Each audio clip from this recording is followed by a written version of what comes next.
use myself as an example. So you sit in enough Alcoholics Anonymous meetings, you sit around enough tables telling your story and sharing your experience, strength, and hope. And you're talking about your addiction and what you did and, about this and, what it's like to be sober and what you're grateful for. And it becomes almost journalistic and forensic in a sense because you've said it so many times. Right. It is almost like a recital. And so one of the things that Shaw talks about is It's a secular liturgy, right? yes, 100%. It's a ceremony, it's a ritual, it's a secular liturgy. And again, like we were talking about, you are wrapping yourself up in a myth. You're creating a myth of yourself and how you fit within. But it's not a vertical myth, it's a horizontal myth because it's very time bound because I was a drug addict and this happened in my youth and I did this and then I got into rehab and then I went to AA and then I did this. And one of the things he talks about though is when he counsels, he goes, okay, that's good. Now I want you to rephrase that as a fairy tale. I want you to tell it in third person. And he's talking about this young woman he's working with, and she was raped when she was 13, and she talks about the rape, and she talks about everything as I talked about with being an addict. And it's almost forensic in its breakdown. It's like a post-mortem, a debrief kind of thing. He says, and she says, okay, I'll do that. So she says, once upon a time, there was a little girl who got lost in the woods, and she just exploded in tears and broke down. Because now you're standing outside of yourself, and you're standing outside of the recitation of the facts, and that you lose that kind of journalistic objectivity and just the rote repetition of the story. And now you're outside of it, and you make it mythic, and you make it timeless rather than time bound. And what happens within that then is that meaning starts to emerge that was always there. It was just being neglected. And so what I do now, like when I was talking to you about watching these interviews on Soft White Underbelly, is I don't look at the person and try and psychoanalyze them or break it down therapeutically or anecdotally. Right. What I ask is if I were to tell a story about this man or this woman, what character would they be? So practically speaking, when I teach confirmation or I teach Sunday school, and I teach the children about the foxes and the dragons, and I say, okay, now foxes and dragons are real, of course. And these are the characteristics of the fox. These are the characteristics of a dragon. So their parents say, well, dragons aren't real. And the children say, no, Pastor taught us how to spot a dragon. Dragons have characteristics. So they don't appear as, black, scaly monsters with tails and fangs. What did we say? Colloquial, they're called lizard people. Sure. But the point is then that a child now knows, my children know, okay, when I encounter a dragon in the world, I just have to look for these characteristics of a dragon. And then they can see mythically, they can see within story, oh, this is the meaning of what's happening in this interaction between me and this other person. Right. Or, well, this person's a knight. This person's a woodcutter. Like, this is a savior. This is a noble person. But you're not going to find a guy walking around in armor carrying a lance. But you have to look for the characteristics of chivalric behavior. And once you recognize that there's several layers of meaning, you can step outside of the cultural influence of, well, we have to psychoanalyze everything and look for a person's motive and intent, and we have to break it down therapeutically, and et cetera, versus that would be the Jungian kind of move. Yeah, 100%. And it's all archetypes, and it's all in and your you're just head. falling into tropes that you and you're looking for, and you're out of control of it too. Yes, because you're just trying to make sense of a world through patterns, and versus like, no, there are actual patterns that are part of actual reality, and once you learn to see the metaphor, the symbol, then you recognize I'm talking to a fox. And so when the fox says, hey, I know a shortcut, you say, oh, no, thank you, Mr. Fox. I know where your shortcuts lead to. I'll stay on the path. Thank you very much. Now that may lead to you not becoming a drug addict, for example, not getting robbed, not getting misled in a relationship. But without that framework, everything is just, oh, I'm just trying to understand how I ended up here. Yeah, like, we've been reading through Proverbs 1, and we started Proverbs 1 in the fall. We're at chapter 7. It's really fatiguing in a way because it's all, father to a son to avoid the immoral, the foreign woman, the forbidden woman. But he does it in so many different ways that like the whole picture has has flesh on it. I mean, you know what he's talking about. And Then when you come to Christ and his bride Mm-hmm. and or the language of Ezekiel, whatever Right. it is, 34, Right. you know, with the two women and Right. being redeemed, or Mm-hmm. Hosea, Mm-hmm. or reading Ruth, Right. and you're like, oh, Right. so, you know, staying on the path, that's what reminded me of it, because he Yeah. talks a lot about the path. Right. But the nature of idolatry is Right. so evocative there, Yeah. even though he never calls it idolatry, he just calls it adultery. Right. You have to go to the prophets to say, oh, Mm-hmm. this is spiritual adultery. Right. This is what it is. Yeah. So this So is a great example, though, of what we were talking about offline. Is so you take that information and you store that for a second to the side, because the children are not going to understand what you're talking about, right. because it's all fantastical and distant and theory. It's abstract. So then Ruth is a great example. So there's a story now that I've had for a while, and I'm now sharing it with especially women that I sponsor, and my wife and other people. And it's called The Handless Maiden. And you can find it online. It's everywhere. But I give this to them and I say, I think you need to read this and just kind of sit with it, because I think it actually can teach you about your addiction or teach you about your abuse and so on. And the handless maiden, to break it down, is the devil kind of does something and the father has to chop his daughter's hands off, and then she runs away, and it's this whole quest and, getting lost, and it's epic and it's a folktale. And yet the metaphor there, the symbolism of the handless maiden, is she can't touch and she can't be touched because the hands. Now, Ruth is a handless maiden when the story begins, Mm-hmm. because her husband has died. Her whole, like, everything around her is with that. She has nothing to touch, nothing to hold on to. She's literally um, lost in the world now. And so she says, I'm going to follow you, Naomi, because you're all I have. You're all I I have. mean, Naomi does say she'd go back to her Yeah, she mother, does say, go back to your family. but And she says, I can can't. you do that? Well, no, she can't, because she has nothing to Well, return and to. she says, because your God will be my God. Correct. And so now Ruth is being led on the path by Naomi, who becomes the Christ Mm-hmm. to Ruth. And then Ruth is again in Israel. Ruth is without hands. She is untouchable and she is not touched. And even with the story of Boaz, she's not touched until she's actually married. Mm-hmm. She touches him, Right. but the connection isn't actually made. The hands aren't held until the actual end of the story. No, it's about the feet, Yeah, not the which hands. is a whole other thing too. Right. So what I do is then I teach them the story, and then I bring the theology back in. I bring scripture back in, because I've created a framework, a word picture, like a parable for them to sit down inside of, and then go, oh, now I understand what Ruth is doing. I knew what Naomi's doing. Mm-hmm. And then you can lead them to Christ, because you've created, okay, here's the painting. So, for example, here's everything inside the painting. This is Jesus. This is this. This is this. Then you go back into scripture, and the kids are like, oh, no, now I get it. And then you ask questions like, well, where else in scripture is Ruth appearing? Well, you have Hannah, for example. And then you go, well, or you have Sarah is another one, and actually Rebecca and Rachel. So, Sure. but you Yeah. have all of these handless maidens, and of course, a maiden's a virgin. So then you explain that and what that means. And I think this is the thing. Again, scripture provides all this for us. It's in scripture already, but we lack a thesaurus. We lack the wisdom to grasp what they knew implicitly when those stories were originally told and then preached. Well, and the big difference is that we don't actually live in them. Correct. Right. That's, again, don't tell the story of Jonah.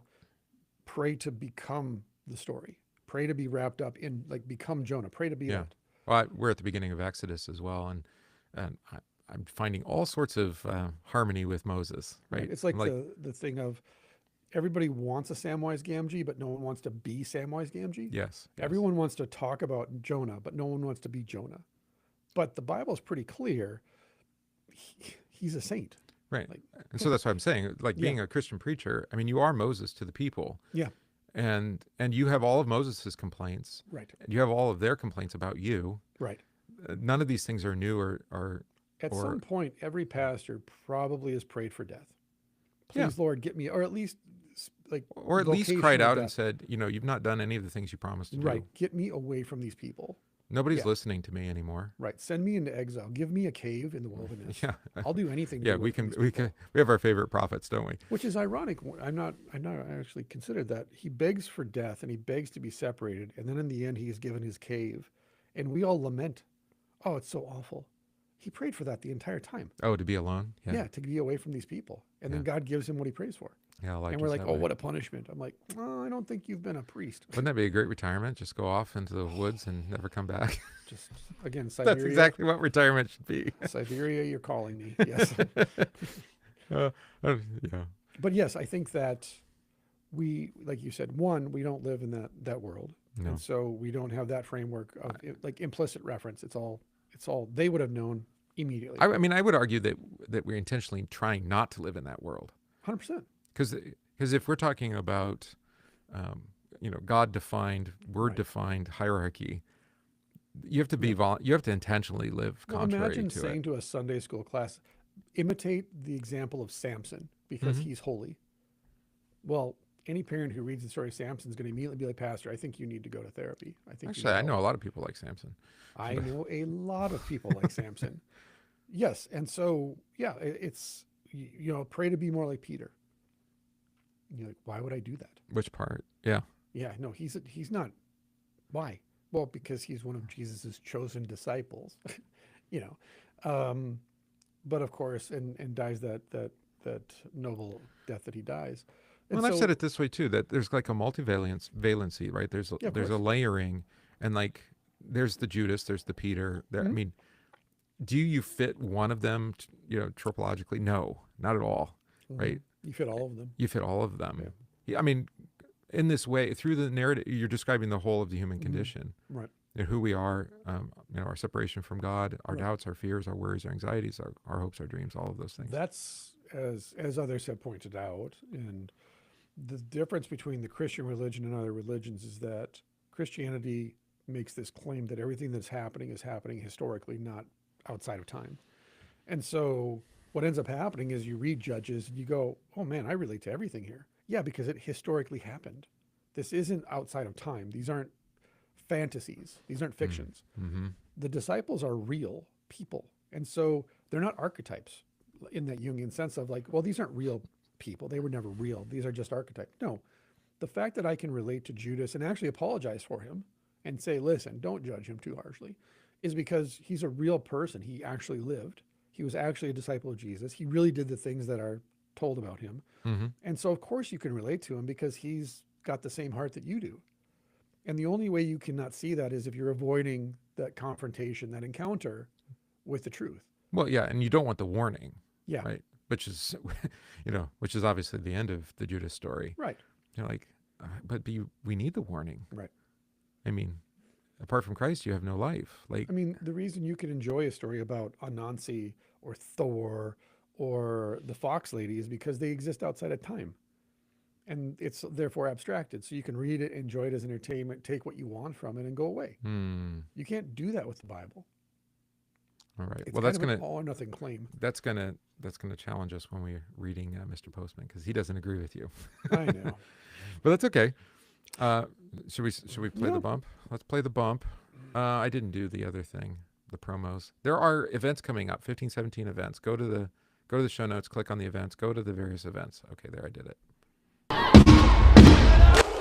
Man, you got a little urgency in you today. No, it's good. It doesn't need to be a long advertisement.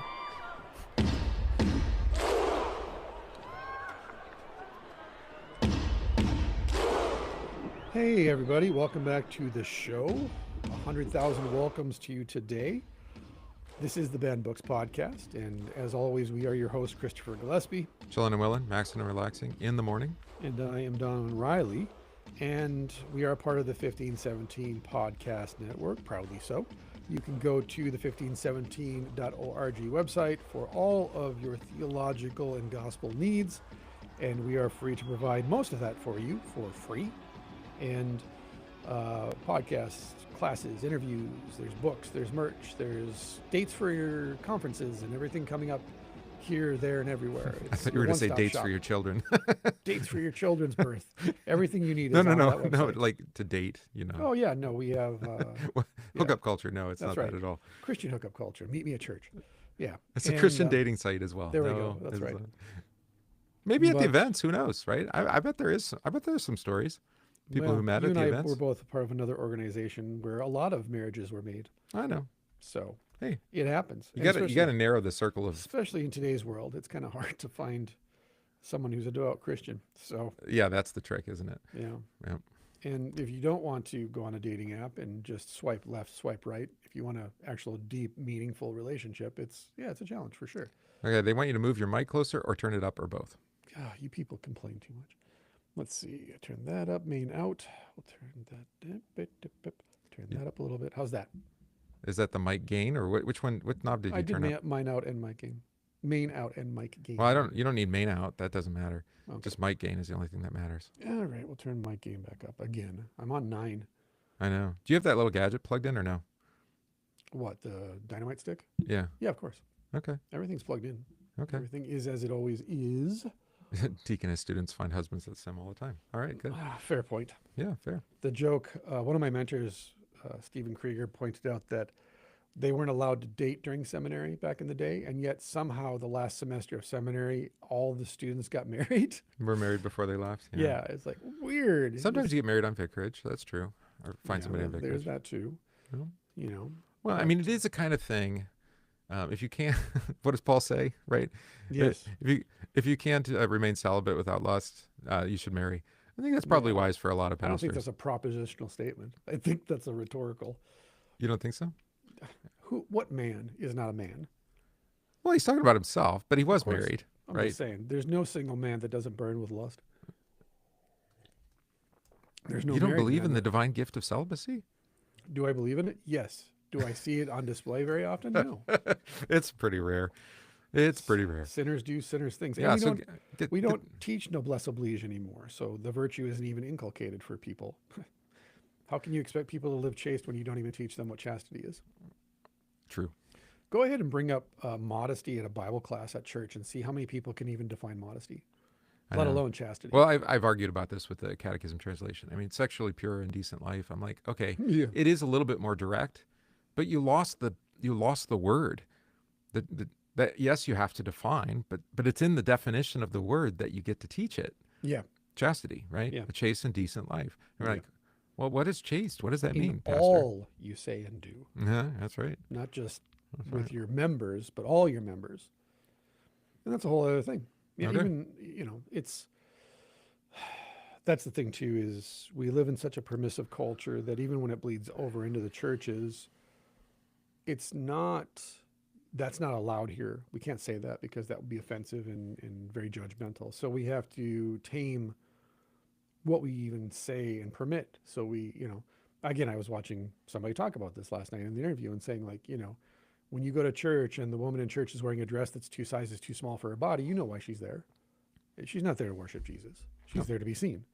And if the priest doesn't say, hey, I'm sorry, but you can't dress that way in church, that's because the priest is enjoying the show too. And he's right. He's 100% right. Because I've gone to churches and I went to the pastor and said, that girl is dressing inappropriately for church. When you have to hold your mini skirt down when you kneel at the altar because it comes up over your butt cheeks, that's inappropriate. You have to. And I said, I'm the only person that's going to say it. Apparently, all the men in church are staring at this 15-year-old girl. And that's inappropriate. Yeah. It's a temptation to sin for everybody. And her parents need to be talked to. Right. You Right. know, 'Cause well, we're it's- just I mean, glad it she's is coming to primarily church. their Yeah. task, but others course can it is. provide them correction. Well, of course. And you're doing it gently and you're doing it in the spirit of love, but you're saying, listen, your 15-year-old daughter is not for sale. She's not a loaf of bread. She's not an object of lust. She's a virgin and she's worthy of respect and protection. Look at you quoting the proverb. I like that with the You're loaf of welcome. bread. That's good. And, but yeah, you can't, in a society where it's normalized to commodify the human body, you're going to be seen as a radical conservative and a radical old-fashioned fuddy-duddy. Yeah. But I like the new just strategies that we've received, I guess, in talking about the higher truth and Yeah. not just being like, well, it's disgusting or something, which is true, but it's still like, she's not disgusting. It's just her, her dress. Right. And then you get into all this back and forth. Well, standards have changed and all that. No, talk about like, who is she? Who is she read made what I wrote for? about child sexual abuse Yeah. and how I addressed it through myth. There is no story that I've ever found, and I asked Chat, do research for me. There is no story where someone who abuses a child is anything other than a monster. And does destroyed not- as a consequence. Yes, and it is nowhere in the ancient world is abusing children seen as a virtue. Not even in the societies like Rome or Greece or whatever, where we're like, oh, well, famously. No, no, no. That is a very small segment of the population, like today, that was using children that way. Yeah. Child That was not, sacrifice is that way too. yeah, it's not Yeah. normative. Yeah. But why then is it taught as normative? See my point? Yeah. Yeah, you're trying to normalize something that even then the plebeians are saying of the Roman wealthy, you're monsters. I think it has to do with the story, though. Of It's the course. story that we're telling. Yeah, of course it is. And Yeah. it's the power of narrative or Mhm. story is to overwhelm the natural sense of things, right? Of course. In So you the original story of Puss in Boots, there's an ogre that rules the village. And Puss in Boots, a cat who's been enchanted, is the only creature that will even think of fighting the ogre, because all of the people are like, well, he's an ogre. We can't fight him. Antonio Banderas? But the ogre doesn't get redeemed. There's no redeeming No. monsters. No. And again, when you therapize things and you psychoanalyze intent and motive, We and just try need to understand the monster better. Exactly, exactly. And we saw this in the late 90s where they started subverting these. Like The Wicked was the first one that I was aware of, because I was working at Barnes & Noble when that took off. And that started this whole fad of, well, we're going to take all these fairy tale bad guys and just rewrite them as misunderstood villains. And it's really the hero's fault for the way that they turned out. That was the beginning of that postmodern subversion of these patterns. And yeah, at the first it was like, oh no, that's unique and that's a different take on things. But again, what happens is it becomes a cliche, and it's because it's repeated ad nauseum, because it's popular and makes money. And then all of a sudden culture shifts away from, well, it's a niche thing, to, oh no, I think this is the way that we should do it all the time. I think that was the last princess movie from Disney that had a love interest, right? Where actual like redeeming love. Yeah. I think it was Tangled. I think it's the last one. So it's like 12, makes 15 sense. years. Which, by the way, fantastic movie. I I love it. enjoyed Tangled quite a bit, yeah. But yeah, no, that's what I'm saying, is being taught that, hey, this is actually really helpful to step back and retell what you're seeing or hearing, but tell it as if it were a fairy tale. Tell it as if it were a folk tale, and go, well, if this person were in this folk tale, who would this person be? And now you can't get away with it anymore. You can't No. lie. But I also think this is why they got rid of libraries and librarians. Of course. Of course. Because they were telling old stories. Or they get rid of the old books, right? And get the new 100%. ones. Yeah. Like I've talked about Mr. Dreschler. Oh, I was thinking about my other librarian, Mrs. Knudsen, when I was in elementary school, the public librarian. And I would come in there in the summer, and of course I was the only person there. She would like hold me hostage almost. Yeah. And just like feed me books and talk to me. And these people mentored me in literacy. Like they gave me, like, you got to read this, you got to read this. And then you realize as an adult, oh, they were childlike in their sense of, these books are like, I think it was James Hillman said that our books are our grandparents. And especially for those of us who may, like, I grew up with two grandmas, but I didn't have grandpas. Yeah. You've And my covered this children before. don't have Yeah. grandparents. For my children, reading books are their grandparents. Like they're being mentored by books. And especially when you talk to your children, then they'll read newer books, but they read newer books that are based on the ancient tropes, the ancient patterns. And they don't like the books that try to subvert that, because it always turns out to be either profane or sex. Like they just replace the good stuff. Yeah. When I worked at the public library, that I brought actually a controversy forward because the children's librarian were putting in the Heather Has Two Mommies kind of books. Yeah, right. And this is in the 90s. I guess I can confess this here. I would hide them. Yeah. And then at some point they noticed that they were, because Right. they would replace them. Yeah. Then they would find them. And it ended up being in the press. It's not a deal anymore, obviously. course. It's a very progressive town Yeah. with a university. So, Right. but at the time, the town was relatively socially conservative. Well, Right. the university was still there. And it's just, it was, what do you call it, a slow grind or Right. just an incrementalism that, eventually you wear you down until Right. that becomes like, Actually, we need in to tell the those tale of the stories. Handless Maiden, later in the third act of the story, there are two houses in the forest, in the wilderness. And one is entirely women and the other one's entirely men.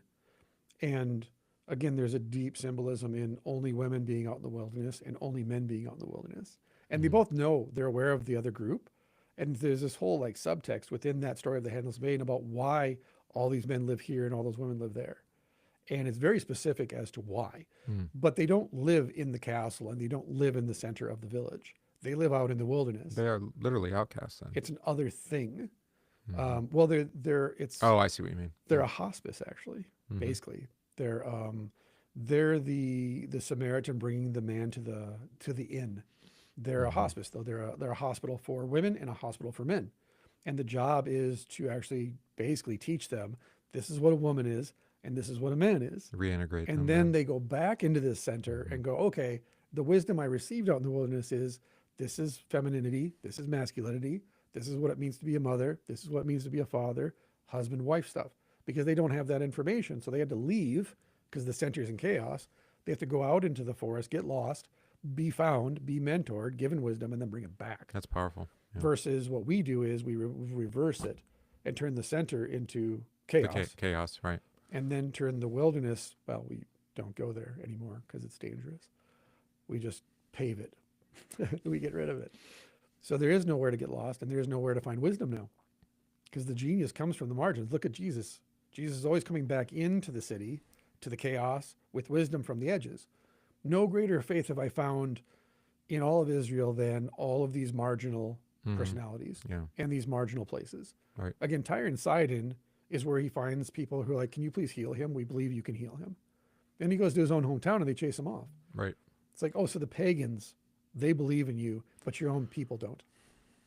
Yeah. And so what we've done is just eliminated the margins. That's what we call it, nerfing the world or sanding down the rough edges.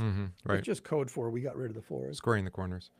And So, then, yeah. should we read somebody So- from the margins? This is Gillespie's choice today. It came up in last week's episode. We've talked about this author so many times. We've never actually read him because he's not a Christian. He was raised in a Jewish home, and he's a secular pragmatist, humanist. So this really. is Gillespie's choice, and if you're so But he has, for various reasons, found.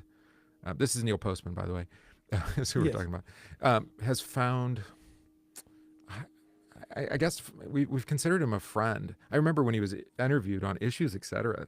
Oh, probably 20 years ago, before he was died. he really? Yeah. Oh, Yeah. interesting. Because in Amusing Ourselves to Death, which is his most famous book, I think, he has a whole section on television preaching.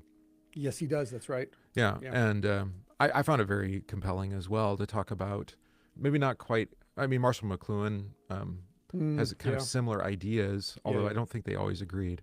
No, I don't think so either. No. But the idea, the McLuhan statement, the medium defines the message. So as soon as you start preaching on television, it does change the. I don't know if it changed. They would say it changed. Well, Postman said it changes the message, and so that's a real compelling kind of idea. Well, we talked about this last week. Actually, is with that technology. I talked about it in Bible class too when we're on the liturgy of why the word is. Mm-hmm. It's one. It's embodied. Number two, Yes. it's supposed to be a physical encounter. Yeah. It's always been a physical encounter with the living God. Yeah. And there's no and it's active. It's not passive. And So you screens- will find. I don't want to be too critical of our own church body here, but our Committee on Theology and Church Relations. Yeah. It's just what a fantastic name. It's all They render theological opinions. Yes, They're they educated, released some opinions on the use of online technology and social media and whatnot, Sure. And streaming services and this sort of thing. And it's I understand why they said what they said, but it doesn't make that point as profoundly as you just did, which is the word is embodied and it is a physical encounter. Yeah. I don't know. I mean, they speak of the sacrament and the Right. necessity of the sacrament being received in person, but not the word. And I found it disappointing, I guess is the right way to put it. Is the word Christ or not? Yeah, exactly. The word became flesh and dwelt among us. Right. How does Christ send preachers? Mm-hmm. In the flesh. In the flesh. All right. So, but the reason to read Postman on this. By the way, one last thing to your yeah, point. go ahead. This ties back into preaching takes place historically, not outside of time. When you're doing this is outside of time Oh yeah, it's timeless. because it's not physically embodied. Yeah. Yeah. Yeah, we don't know when you're watching or listening to this. Right. So it is a time bound, not timeless necessary, because there's not something happening right now, right here. This is while we don't always interact with the people listening live, I think there is something to be said for that. It's still not quite it's not live. We call it live. It's not live, but it's in real time. Well, I would say this too. There are some podcasts I listen to. They always do their podcast live with a crowd in a restaurant or a theater or wherever. And they have, in my experience, they have the most fervent fan base. Yeah, Unheard does that, right? Where they're in like the bookstore or something like that. And they Yeah. sit, and there's a live audience. Yeah. There's something about live audience. Well, even here, in Minnesota, they have something called the Men's Conference, which was started by Robert Bly, the poet. And same thing. It's never more than really like 50 guys. And it's for men specifically. And it started in the mid 90s after Iron John, or kind of before Iron John, actually. And it is just a place for men to come together, and they invite poets and storytellers and mythologists to come, musicians, and they just stand up. It's just in a room in a retreat center. And it's just, hey, everything you say here, just between us, and everything's embodied. And I'm going to say something. And if you stop me in the middle of saying something and we spend the next 3 days on this one thing, that's what we do. So I think Postman's right. As soon as you stream that, or you record that, which is difficult for me. It has been difficult for me because I've been producing media for since I read. Well, I read Postman when I was on an internship doing choral recording. And so then I'm questioning the whole validity of recording a choir to be put onto an album when where's the audience and it's performative and edited and so that's why one of the reasons it was so powerful for me. But I think I encountered Postman like my freshman or sophomore year of college, and I think he's probably the first person that really made me into, hey, I got to check into these conspiracies. So the other reason to consider Postman, and the reason why it came up last week, is we've been talking a lot about story, narrative, fable, myth, all that language. And he argues for it in this work that we're going to look at. It's called The End of Education. But he does it in a very pragmatic, utilitarian way. Yeah. And I think that's more common than the way that we've been speaking. So because it fundamentally has, I guess, the modernist moves of, truth is socially constructed. And it's constructed by narrative, as we were saying before we even push record, right? We create meaning. It's not inherent in the thing, or in our case as Christians, in the word that's spoken, right? It does what it says. Yeah. He doesn't hold to that. And that we can judge the validity of something based off of its consequence. What happens, right? Now, we just had this last week with the preaching of the sower with the seed, right? Yeah. And that Jesus is telling you, don't do that. Preach the word in season and out to those who like and like it not, right? That the fruit and who receives, none of that's in we're given the task to hear and to preach. Well, again, I go back to what I teach, whether you agree or not, but Jesus isn't telling parables to explain the what and how of anything. He's telling you the why of it. This is why this happens. Yeah. Which is why the parables are about him. I mean, there is some consequence spoken of, but I think the consequence is kind of it's downstream. It is downstream. I even think it's distracting, intentionally distracting. So those who hearing, they do not hear, and seeing. Well, think about it this way. Again, the vertical versus horizontal intelligence, which I wrote a little thing this week, and I'm going to write a longer essay about it. But horizontal intelligence is asking the question of, when do we plant? When does the seed sprout? When do we harvest? And how much do we bring in? Right. Which is what we all want that parable to be about. Yeah. So that we can measure our, how and also so we can take control of the word. 100%. Versus the vertical intelligence, or as our friend Swirler called it, wisdom, is why use the old word. It's okay. Yeah. Why is it being planted? Yeah. Why is it growing? Why is it harvested? And why does the yield matter? Because that's really what he says. That's really what Jesus is saying, is like, this is why, because the sower goes out to sow. And this is why it grows and doesn't grow. And this is why the harvest will be this. Well, then you're challenged because Jesus uses his word to do things that we don't think we wouldn't want him to do to us. Correct. Right. Or we wouldn't want to have an orange tree. And Jesus says, you're going to be corn. Like, and I'm thinking of like the seed being snatched or being scorched or being, I was like, I'd hate to have that happen to me. Well, it hasn't it? Right.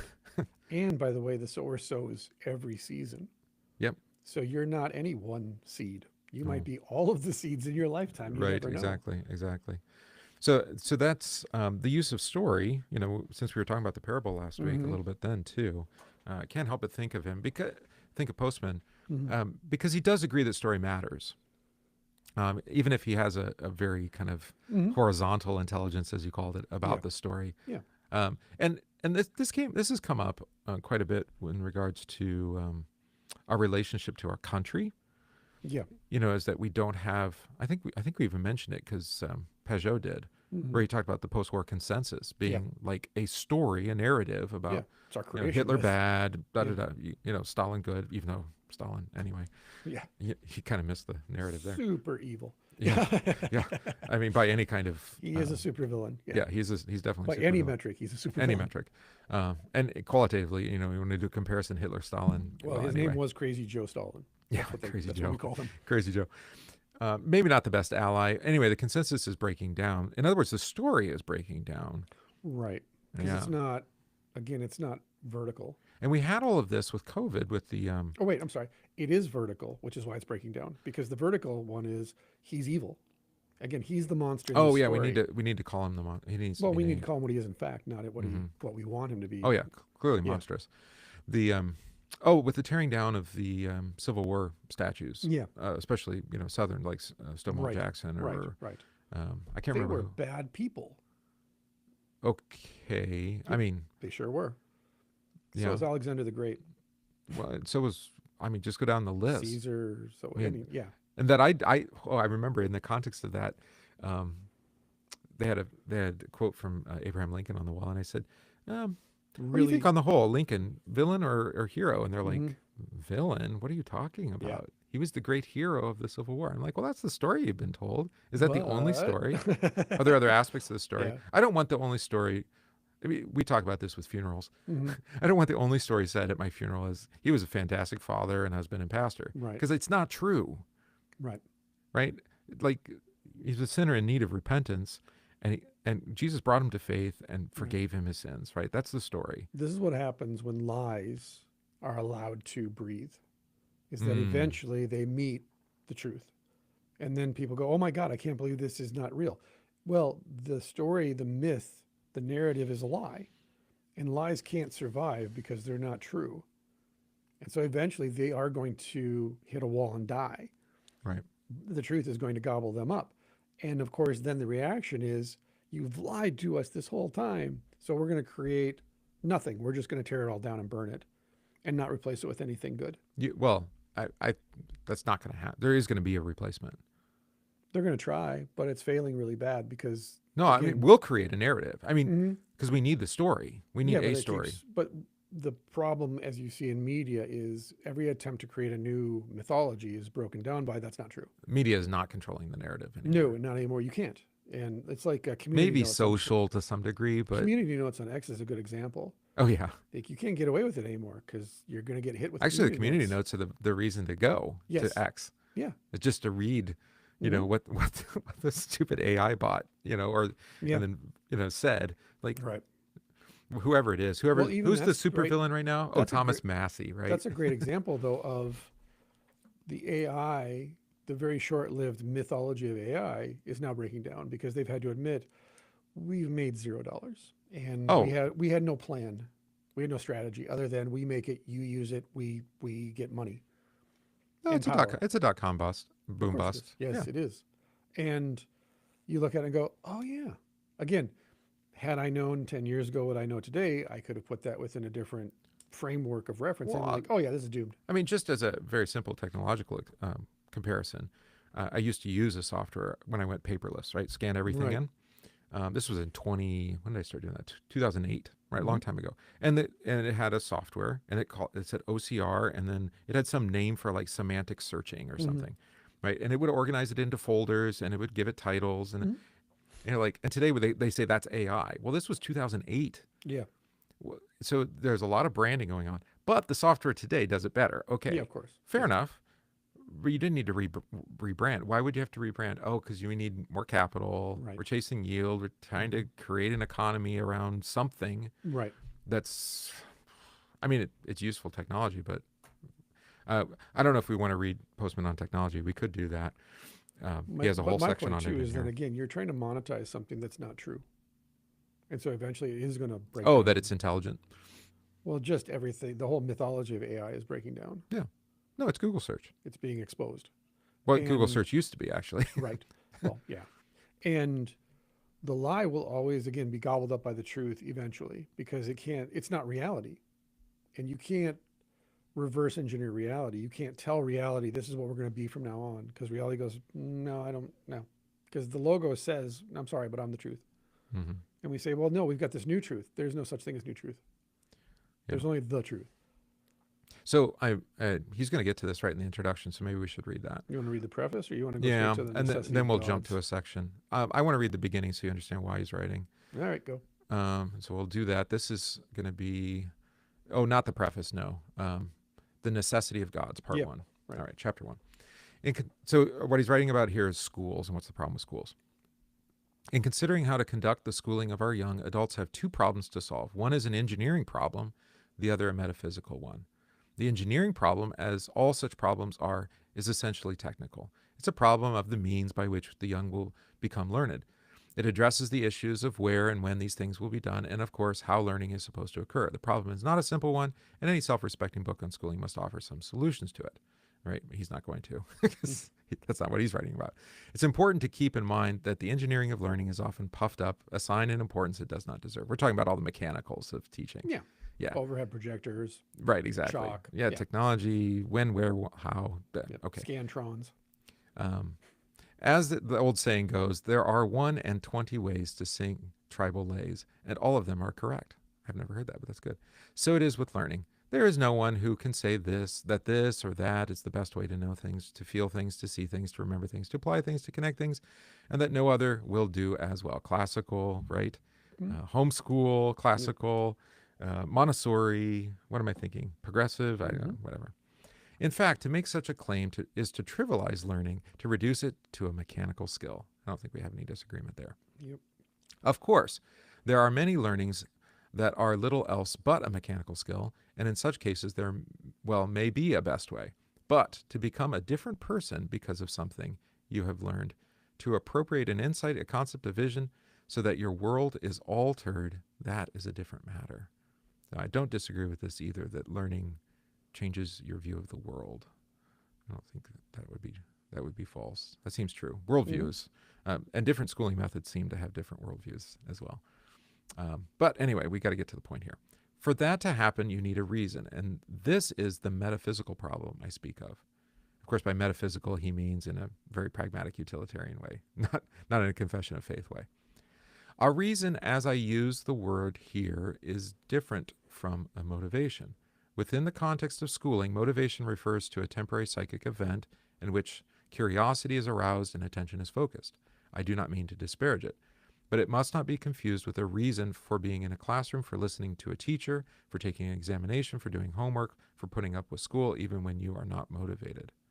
The kind of reason is somewhat abstract, not always present in one's consciousness, not at all easy to describe. Why school? And yet, for all that, without it, schooling does not work. For school to make sense, the young, the parents, and the teachers must have a God to serve, or even better, several gods. And by gods, he means stories. He's going to make this clear later, but God and story are the same for him.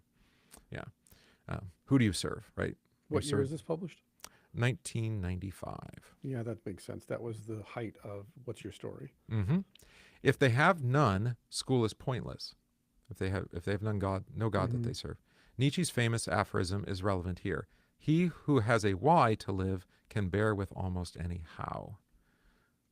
Wow. So that's also, who's on there? Simon Sinek. There we go. Yeah. This applies as much to learning as to living. To put it simply, there is no surer way to bring an end to schooling than for it to have no end. It serves no story, no greater story. Right? Now, I mean, I wanted to read this because I think it applies to us as a church in a way. And that, like, who are we serving? We're serving God the Father, Son, and Holy Spirit, right? This is why we do what we do. How do we do it? He actually does prescribe that with maybe not fully, but at least narrowly, right? Preach the word in season and out, and teach the faith.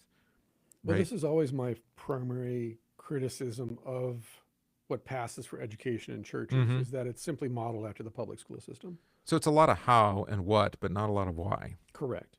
Okay. Right. Yeah. And I think you would And agree. and so as a consequence, and anyone who's sat with children knows this, they don't want to be there because it's Sunday. I don't want to be in school on Sunday. I have to go back to school tomorrow. I This is stopped why, giving examinations, for yeah, example. me I mean, too. I'm always examining. I'm listening to their Yeah, confession, but but calling it Bible class or Sunday school in and of itself is a problem yeah. because then they see it as, well, this is just another extension of what I do I mean, we 5 days almost a have week. to use the term or they don't even know what you're like. Why Right. should Well, I? that's it's so institutional and Mm-hmm. normalized Right, right. that you can't say, well, it's time for catechesis. Well, what's that mean? Well, we're gonna Well, read that's the why I cate. used the word. And Yeah, it's like, we're going to read the scriptures and talk about it. And like, well, why would we do that? right. Well, But there's been little to no attempt by the churches to push back against cultural schooling to say, no, not here. This isn't what we're about here.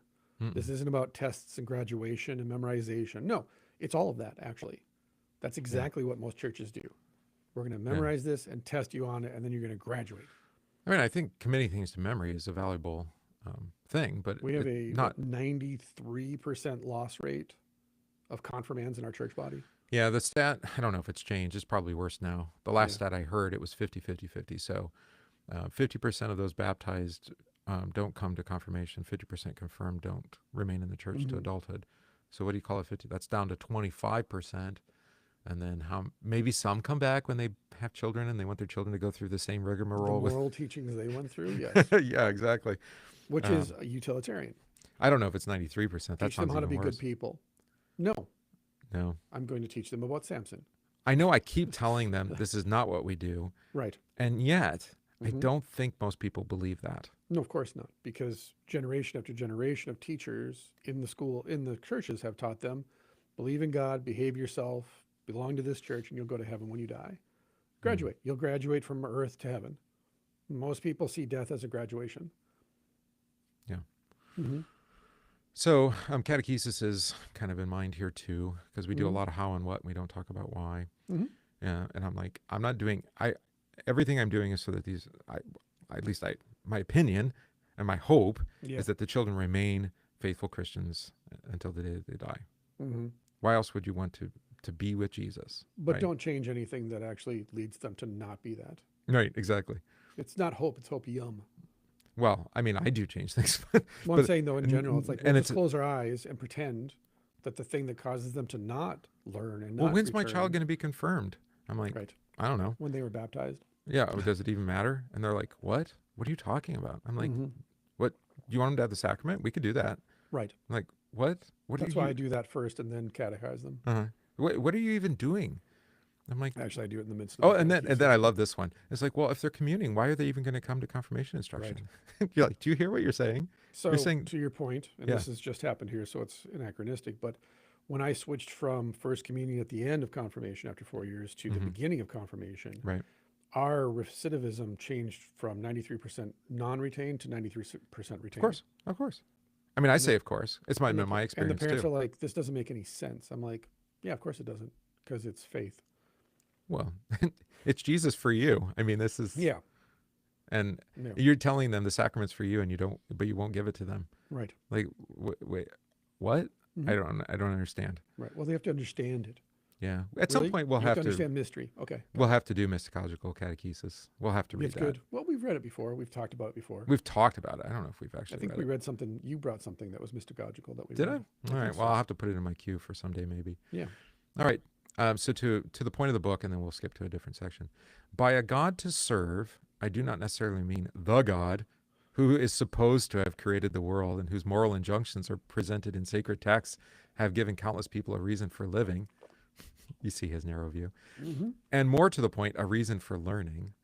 In the Western world, beginning in the 13th century and for 500 years afterward, that God, the God who's supposed to create the world, was sufficient justification for the founding of institutions of learning, for grammar schools where children were taught to read the Bible, to great universities where men were trained to be ministers of God. Even today, there are some schools in the West and most of the Islamic world whose central purpose is to serve and to celebrate the glory of God. I hate to Wherever, break it to him, but that didn't actually start in the 13th century. well, I know, but I mean, he's talking about the founding of the university, right, with Paris. Sure. Wherever this is the case, there is no school problem and certainly no school crisis. There may be some disputes over what subjects best promote piety, obedience, and faith. There may be students who are skeptical, even teachers who are non-believers. But at the core of such schools, there is a transcendent spiritual idea that gives purpose and clarity to learning. This Even is the very platonic. Even the skeptics and non-believers know why they are there, what they are supposed to be learning, and why they are resistant to it. Some also know what they should or why they should leave. So, I mean, that paragraph I needed to read because you're right. It's platonic, but you can hear why Christians, myself included, be like, "Oh yeah, you're right. Thank you." Right? I mean, that he seems like a friend here, because what is he saying? He's saying our schools have reasons to exist, and because we have reason and purpose, we want to promote piety, obedience, and faith. Right. The one thing you find through this entire work, and I made Google search, I made the one of the chatbots search. He never mentions Jesus. There's no gospel at all, at all. Yeah. Right. So even when he speaks of the God who created, it's all. I mean, from his perspective as a Jewish person, I think raised in Jewish schools. Okay. So he went to public school and then he went to Jewish synagogue, right?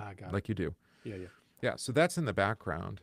That's why it's primarily moral teaching. And idea, abstract theory. And idea, abstract, right? Right. I mean, think about it. Because he's a Jewish atheist. Yeah, born in 1931. Yeah, he's a Jewish atheist. Yeah. Right. It's all psychologized. He is a student of his time. Yeah. But you can hear meaning and purpose being given by God in his word, being a reason for existing. I mean, I think that resonates with us. And now his problem is, what about public schools? Right. What is their reason for existing? What's their story? Well, this goes back to the Platonic assumption of, competing theories in the marketplace of ideas. Mm-hmm. Right. Yep. Because in this marketplace of ideas, which is the best vendor, meaning education? Right. And so I think he would evaluate stories that way. Mm-hmm. It's like, and again, maybe in a utilitarian way, but, Well, he would interpret the Bible that way. Yeah. He is, actually. Well, and that was the other reason to read this is that we talked about Dawkins, right? Talking about how he goes to church now. Yeah. And we need the Anglican Church for England to remain England. Mm-hmm. And you're like, but you don't believe any of it. Right. It doesn't matter. It provides this moral, Well, there's no conviction. Yeah. philosophical framework. Yeah. Right. And so it doesn't actually address, he does address sin and death. We'll do that later, hopefully. But there's no redemption. Redemption is entirely on you. Yeah. So if we lose our story, then what's the point? Well, we just need to have a new and better story, or at least a story. Right. Then replace it. Well, again, if you buy this product and it doesn't satisfy your needs, just go to the next store and go buy the same product at that store and see if it's a better product. Or if you have if you have a better experience, is how it's usually Sure, framed. absolutely. Yeah. It's not even so much about the product; it's more about the whole of Right. Do they have a cool logo? But at that point, why not just bring back the symposia? Mm-hmm. Yeah. So let's talk about story, because that's been our topic here du jour for a while. Du jour, or whatever du week is. Du week? I'm not a French person. Thank goodness. Bottom of the page. With some reservations, but mostly with conviction, I use the word narrative as a synonym for God. I think that's powerful, with a small g. Mm-hmm. I know it is risky to do so, not only because the word God, having an aura of sacredness, is not to be used lightly, but also because it calls to mind a fixed figure or image. Mm-hmm. But it is the purpose of such figures or images to direct one's mind to an idea, and more to my point, to a story, not any kind of story, but one that tells of origins and envisions a future, a story that constructs ideals, prescribes rules of conduct, provides a source of authority, and above all gives a sense of continuity and purpose. Yeah, this is all Jungian. This is Joseph Campbell. That's all this is. Mm-hmm. Yeah. It's the same thing. It's all psychology. It's all trying to make sense of the world through patterns. So we've said that, but we haven't actually read anybody. So here we're doing it. Yeah. Yep. A God, in the sense that I am using the word, is the name of a great narrative, one that has sufficient credibility, complexity, and symbolic power to enable one to organize one's life around it. I also thought of Jordan Peterson in this regard. Yeah, no, 100% this is Jordan Peterson. Yeah, when you say Jungian, yeah. Yeah. I use the word in the same sense, the word God, for example, as did Arthur Kessler, Mm-hmm. in calling his book about communism's deceptions and disappointments, the God that failed. Not the cod. That's a funny OCR there. The The cod. cod that failed. The cod that failed. Yes. Sounds like a Fried? good book. I Baked? like that. I don't know. His intention was to show that communism was not merely an experiment in government or social life, and still less an economic theory, but a comprehensive narrative about what the world is like, how things got to be the way they are, and what lies ahead. He wished also to show that for all of communism's contempt for irrational narratives of traditional religions, right, even murdering the priests, Mm-hmm. right, it relied nonetheless on faith and Yeah, dogma. because it's called the communist religion. It before was. they changed the title of the book. Right, exactly. Or of the manifesto. Right? Manifesto, yes. Yeah. It certainly has its own conception of blasphemy and heresy and practiced a grotesque and brutal method of excommunication. Right, bad idea. Bad idea, then therefore bad outcome. So to what he's talking about here, I mean, I don't know if Campbell or Young agreed, but they would flatten, narrative with religion, that religion is just a narrative that gives meaning Yeah, and purpose. It's a superstructure, basically. And that we, like I said before, like we have to have a story. Story always fill. We always fill in with story. If we deny one story, we're going to find another story to replace it. And is that just part of our human condition? Yeah, we have to create religions to manifest the things that are happening in our heads. So you end up with Baal and Astra then? Yeah. To explain fertility or lack of. Right. Okay. Right. But again, still all social constructs. And what they're missing here is that there is actually a true story. Right, like I said, the thing that's important to understand about the Romantic movement is that ultimately it internalized the external world and made everything an internal process rather than an external process.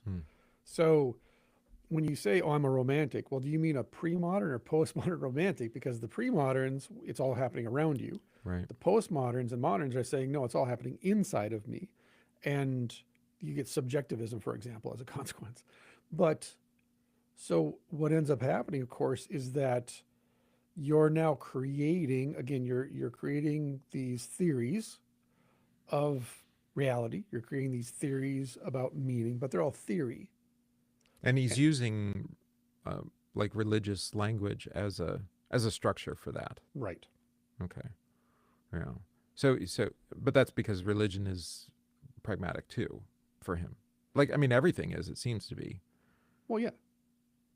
And it is with this, he recognized that there's an innate sense for like meaning and purpose. Right. And for continuity and... One, it's all ultimately for the sake of individual self-actualization.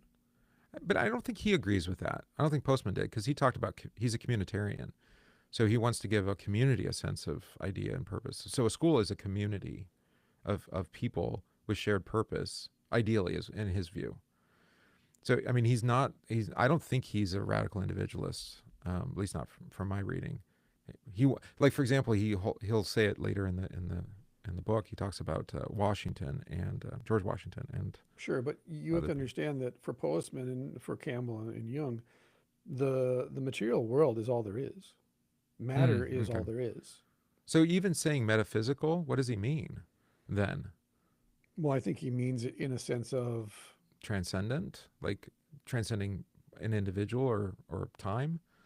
I think it would be in the sense of metaphor, for example. Metaphor, really what he's talking about is actually allegory. Yeah. Is that... So how does that go? Okay, so myth doesn't explain the mystery. Allegory does. Or sorry, myth does not explain the meaning of the mystery. Allegory attempts to explain the meaning. This is why I don't like allegory. Allegory attempts to tell you the meaning of the mystery and say, this is the meaning. This is the one true meaning. With the one exception of Paul in Galatians 4, right? With the two mountains and the two women. Yeah. But he's still explaining what it is. He's did. telling you this is what it is. And I can't hear it any other way now. Correct. That's my point. So myth lets the mystery, the meaning of it, be. Like whatever it is, it is. It's multiple layers. It'll tell you what it wants you to know. Allegory is, this is what it means. So if I have this uncertainty, I'm living with these uncertainty, right? Well, for pre-moderns, this was called navigating the mysteries. That's what Paul's talking about in Corinthians. We're navigating the mystery of Christ's body and blood. For moderns, you're not navigating the mystery that's outside of you. You're looking for the meaning that's inside of you to begin with. That's the self-actualization part. And so it may be communitarian in its operation, its technical, mechanical sense, but it is, as we were all taught growing up, to make you a good citizen, to make you a good better worker. person. Yeah, but it's an individual person that has to get that self-actualization within this group setting. Yeah. I mean, I'm just looking at what he said there where, the story that constructs ideals, prescribes rules of conduct, Right. that could be individual, but provides source of authority. Now that's outside the individual. Right. Right. And a sense of continuity and purpose could be individual or it could be a community. To your point, though, and this, I'm going through my notes on Jung, the Mhm. most comforting delusion of psychology is that your true self was there in you all along. Ooh. And because it was, salvation is just a matter of digging. So this goes to the point of his education. Education is digging. Salvation is digging. And through digging, you can save yourself. So it's just discovery. It's just excavation. It's Getting just rid of you, the cruft and the right. It's you baggage. finding you all the way down to the true self. And so education, as he pointed out, is what allows you to educate yourself and learn who you're actually supposed to be. So is that the shadow? Young shadow? Yeah, for sure. So doing shadow work, I've heard that language. Yeah. I'm like, what are you talking Yeah. about? It's like You're trying to, yeah. and it's not the shadow isn't evil for No, him. even you're though a it's divided darkness, self, and you need to dig until you can bring the two to be together. integrated again. Again, in the old world, it's called the wild twin, and it's a brother, it's a sister that is it's the one half of the whole self. Mhm. Whereas with modern psychology, that's taking place internally. Oh. So we would call it like fragmenting, right, or fracturing of the mind, Mhm. The psyche. abuse. Yeah. Yeah, yeah. And so in Christianity, the idea of the individual self is in a Western Christian. It doesn't have its origin in Western Christianity, because Western Christianity never taught pre-modern that the self is an autonomous node atom. Right. It's because, again, pre-modern said, well, you are either led by the Holy Spirit or enslaved by your passions, by sin, lust, anger, envy, pride, greed. So we, in the modern world, are taught you have to guide yourself through the world. Whereas in the pre-modern world, something else is always leading you. So again, everything gets internalized. So the purpose of education isn't ultimately then to find mentors outside of yourself, learn from people outside of yourself, be led by others outside of yourself. The ultimate goal of education is to realize your true self, Potential. Yeah. to save yourself. This is why now modern media is all about, well, the power was in you the whole time, but the patriarchy, or You were repressed. Yeah. yeah, you were oppressed. And the secret to knowing that is knowing that. It's knowing is half the battle kind of thing. Like the only thing preventing you from being free is knowing that you're free. And so that's why we reduce it to biology, for example. Yeah. So psychology is really just philosophy pretending to be biology. I was born this way. Right. That is that language. Because why? Because they got rid of the soul. And without a soul, there's only a self left to express. There's only a soul left to save, or a self left to save. There's no soul to save. Yeah. So here we go. Jung discovered that myths share similar patterns across cultures and therefore concluded collective unconscious. Christians say there's one God and one human nature, and Jung said no, it's psychic inheritance. So that is a collectivism then of a sort, but it's the collective unconscious. or we would say collective deception, but anyway. What's the popular thing that was like a decade or so ago was popular called genetic memory? Oh, right. Yeah. That's just a rebranding of that. Epigenetic. Yeah, epigenetic. That's just rebranding psychic inheritance. That's all it is. Yeah. Well, I mean, there does seem to be some instinct. Yeah, it's called human nature. Well, and also sin. I mean, sin is passed on from father to son. Well, of course. Yeah, that's what human nature is. Yeah, human exactly. nature is just a biological term for sin. It's like, there are tendencies, we'll say, that are inherited. So here's another one.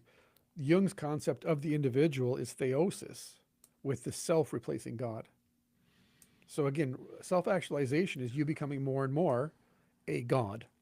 But this is different because he's using God as the story. The story. Right. No, the story replaces God. Uh-huh. So the self has, and this is the 90s. What's your story? Now it's Yeah. what's your truth, but What's your it was truth, what's your right. story. Yeah. And it was such a bastardization of storytelling and oral traditions, we completely hijacked it, as we do with everything. Right, and that's why I wanted to read this, because I think I asked that question last week Right. about how is this different from what was that? I can't remember the name of the tradition now that I asked you about. Um, mythopoetic. Yeah. Which was Mythopoetic. Jungian, right? Primarily. It was, well, he took it, but like I corrected you, this has been Mm, around since the late 1800s. okay, And he took it and reframed it for his own purposes. right. Well, But, desacralized it probably. Is that well, yeah, of course. He that's took fair the enough? soul out of it, took the Hmm. oral traditions out Right. of it. And this is the problem that Joseph Campbell always had in my learning is he would always make the turn into psychology at the end of every lecture on Parsifal, for example. Right. Because he would just psychologize all these old stories and legends and myths and say, no, they're all psychological. So They're not real. I think Postman's diagnosis is going to be accurate, but he doesn't call the thing what it is. When he calls it God, he should Mhm. call it an idol. Right. From a Christian perspective, we'd say Yes. these false narratives that you fear, love, and trust are idols, even Yeah. if they're not like substantial, like they're not a statue on your desk or something. Right. Right. It's we put our fear, love, and trust in. Well, the post-war consensus Yeah. was one of those. Right. Like we've got to fight the bad guy, Right. G.I. Joe, and hide under your desk when the nuclear bomb drives. So for Plato, like read the Timaeus, for example. So for Plato, the soul is kind of the point of education because you're supposed to enrich the soul, and the nous serves that purpose. Was it But external to the person Yeah, for of course. Plato? Yeah. Yeah, of Yeah, course. because there was a higher something. There's a hierarchy. There's metaphysics. There's gods. There's fates. There's all these spirits floating and around. and it's aspirational. Yeah, that's why it's dialogues. All of his stuff is dialogic because you're talking with people, and through the dialogue, the truth comes out. It's You not move closer. internalized. You move closer to the truth. Yes, but it's all about enriching the soul, feeding the soul. Well, modern psychology and modern education is an attempt to do that without admitting that the soul exists. So the whole purpose of education is how do we enrich a soul that we don't believe in? Well, we talk about enriching the self. It's like navel gazing on steroids. 100%. This is why we talk about self-esteem, Right. not blessing. Blessing is an affirmation, like I talked about. Blessing is your soul is being filled with Thanksgiving dinner. Affirmation is you deserve an A. Well, how do I get an A? Well, you get the answers right. Yeah. But Yeah. it's all about, and again, at the end of the day, in a classroom, it's still all about you as an individual passing the test. Sure. Because if the whole class gets an A and you get an F, you still get to repeat the second grade. I think it used to be. I mean, this was true definitely for college, not so much today, but it was still for me anyway. It's like, Yeah, who who has do you want to be? wisdom? No, who do I want to learn from? Yeah. Where are the teachers Mhm. that I'd like to study with? Right. Why? But Because they help you be a better you. well, I don't know if I thought that, Of but course you didn't. And they probably didn't either. But all my teachers said, Riley, we see the potential in you. We see that you can do great things. so we've in the end, it inherited was that still about language. me. Yeah, we still have that language. Because I was thinking in terms of wisdom. I mean, they have wisdom, Mhm. and wisdom has to be received. It can't. Right. You don't find wisdom internally. Right. This is, by the way, why communism and communitarian ventures always fail. Because to be truly communitarian, you have to say individual success doesn't matter. But that's not human nature. We can't. That's not the law of the jungle. We can't. No. No, that's we, not natural law. We can't divorce that. No. Natural law is the strong survive and the weak die. Well, I mean, Everybody gets a trophy. There is no score. that's why I like the show. Ewan McGregor, what was it? Gentleman in Moscow. I can't remember what network it was on. Anyway, he was part of the social elite until the revolution, Bolshevik revolution, and then he has to live in this hotel the rest of his life, which sounds terrible, and the show kind of does end catastrophically at the end. But the revolution as it's portrayed there, and I think it's probably true, Yeah. it's just a replacement of elites. It's just different people are running the show now. Right, exactly. We're just going to get rid. But you're like, oh, but it's this big and all the, what do you call it? Proletariat and the bourgeois and Yeah, of course. and everybody's going to be lifted up. And it turned out everybody was hungry because nobody knew how to grow food anymore. Well, because you killed the kulaks. Right. And you got rid of the estate owners, the ones who managed these estates where the food was grown. I mean, Yeah, the kulaks, the farmers. yeah.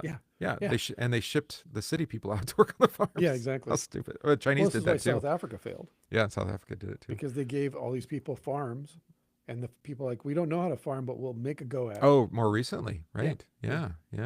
Mhm. Right. So, I mean, the nature of the individual and the collective. I mean, the only way any of this can really be reconciled is in Christ, I think.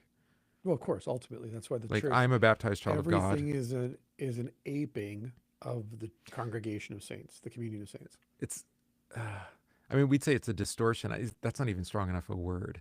I mean, it's almost an inversion. But you say aping, I think you're right, because it mimics in so many ways. Well, that's what Luther uses in either Babylonian captivity or on the churches, on the councils and churches, is the devil always apes God.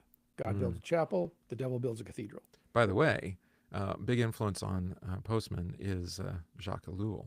Hey, I'll give him, that's good. Not as Christianity, but as sociology, right? Jacques was a seeker of truth, for Yeah. sure. He bounced around through different church bodies. Yeah, Yeah. exactly. So, and we've read Ellul, I think. Yes. Did we read Ellul? We've talked about him. Oh, I don't know. All right, let's keep going a little bit more here on this section. And like I say, fodder for discussion and also for critique. Okay. By giving this example of communism, I do not mean to suggest that gods must fail, narratives must fail. Far from it. Although, of course, there are many that do. My own life has been contemporaneous with the emergence of 3 catastrophic narratives: the gods of communism, fascism, and Nazism. Each of which held out the promise of heaven but led only to hell. There you go. There's your aping. As you will see if you proceed to succeeding chapters, there are several other gods that have captured the hearts and minds of people, but that I believe are inadequate to provide a profound reason either for living or for learning. Welcome to 2026. I know. And if you proceed even further, you will see that I believe there are life and learning enhancing narratives that are available only if we would give them sufficient attention. These are the gods that serve as well as gods to And serve. again, for those who weren't there, the 90s were the "what does this mean to you" generation. Oh, no doubt. That was Yeah. part of my confirmation instruction. Yeah, What does this mean to me? you? Well, I was yeah, supposed to to you, me, yeah, the individual. Give this little speech. Right, I was like, what does the Bible say? right. Nerd. I was, yeah. Well, for an 8th grader, I must have shown some aptitude. Anyway.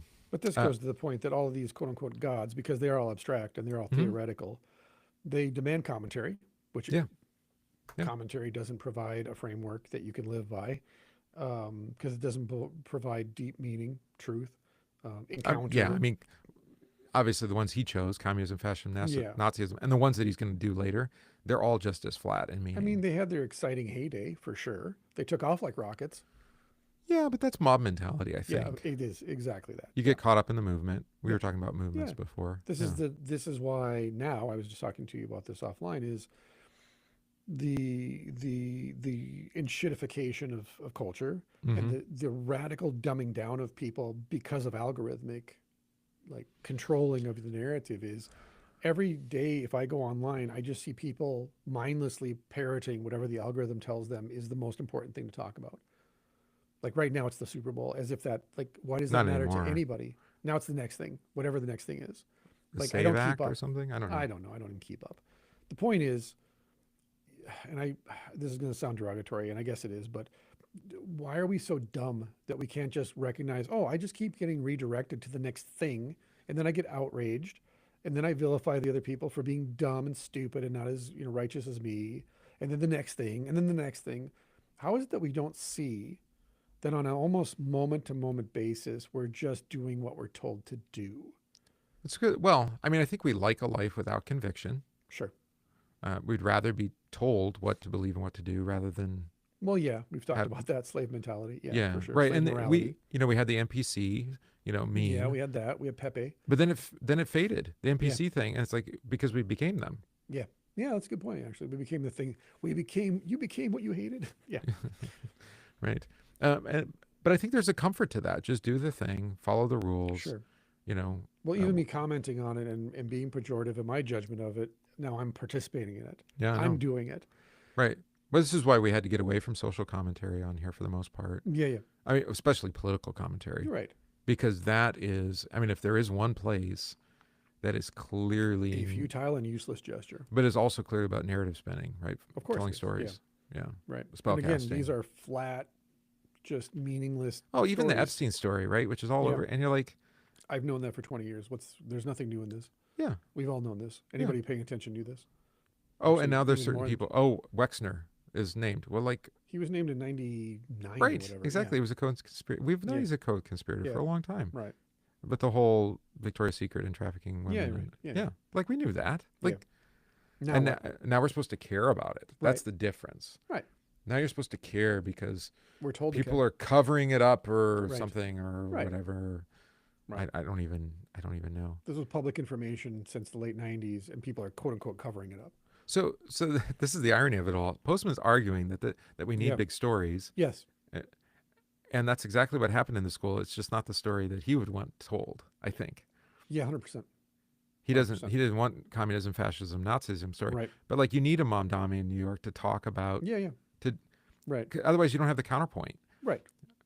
So Well, if we take a counterpoint to Postman, we could do Gatto, John Taylor Gatto, right, who taught and was teacher of the year and celebrated in New York City. Yeah. In New York City, and then in the end, he's like, homeschool your kids.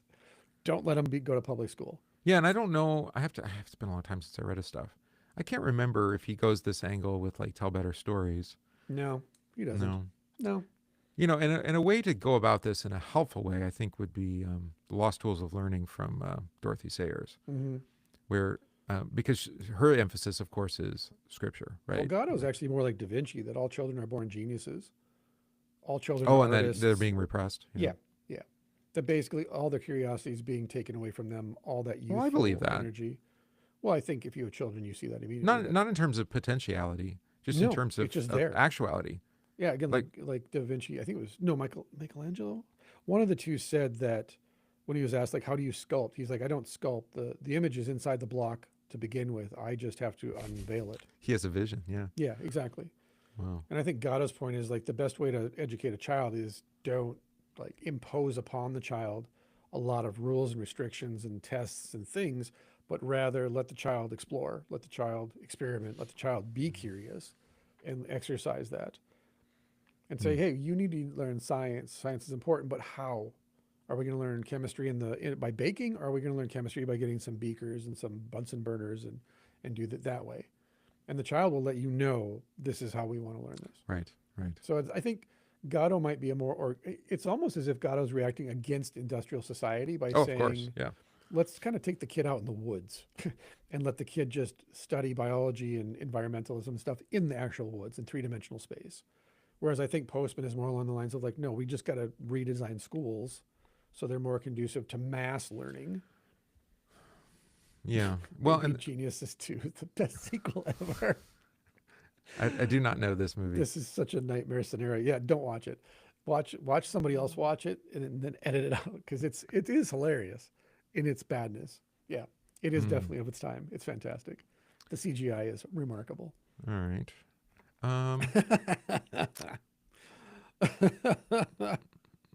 We just about lost you. Yeah, you lost me. I'm trying to figure out how much further. I'm gone. I'm spiraling. That's okay. That's all right. Mm-hmm. Oh, by the way, before we went live, we were talking about this. Why read that? Why read?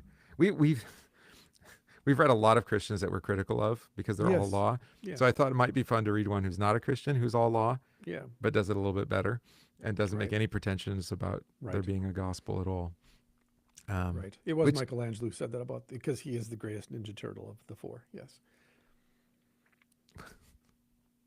Okay, then. We're gonna Gen X this episode. We got to bring it back.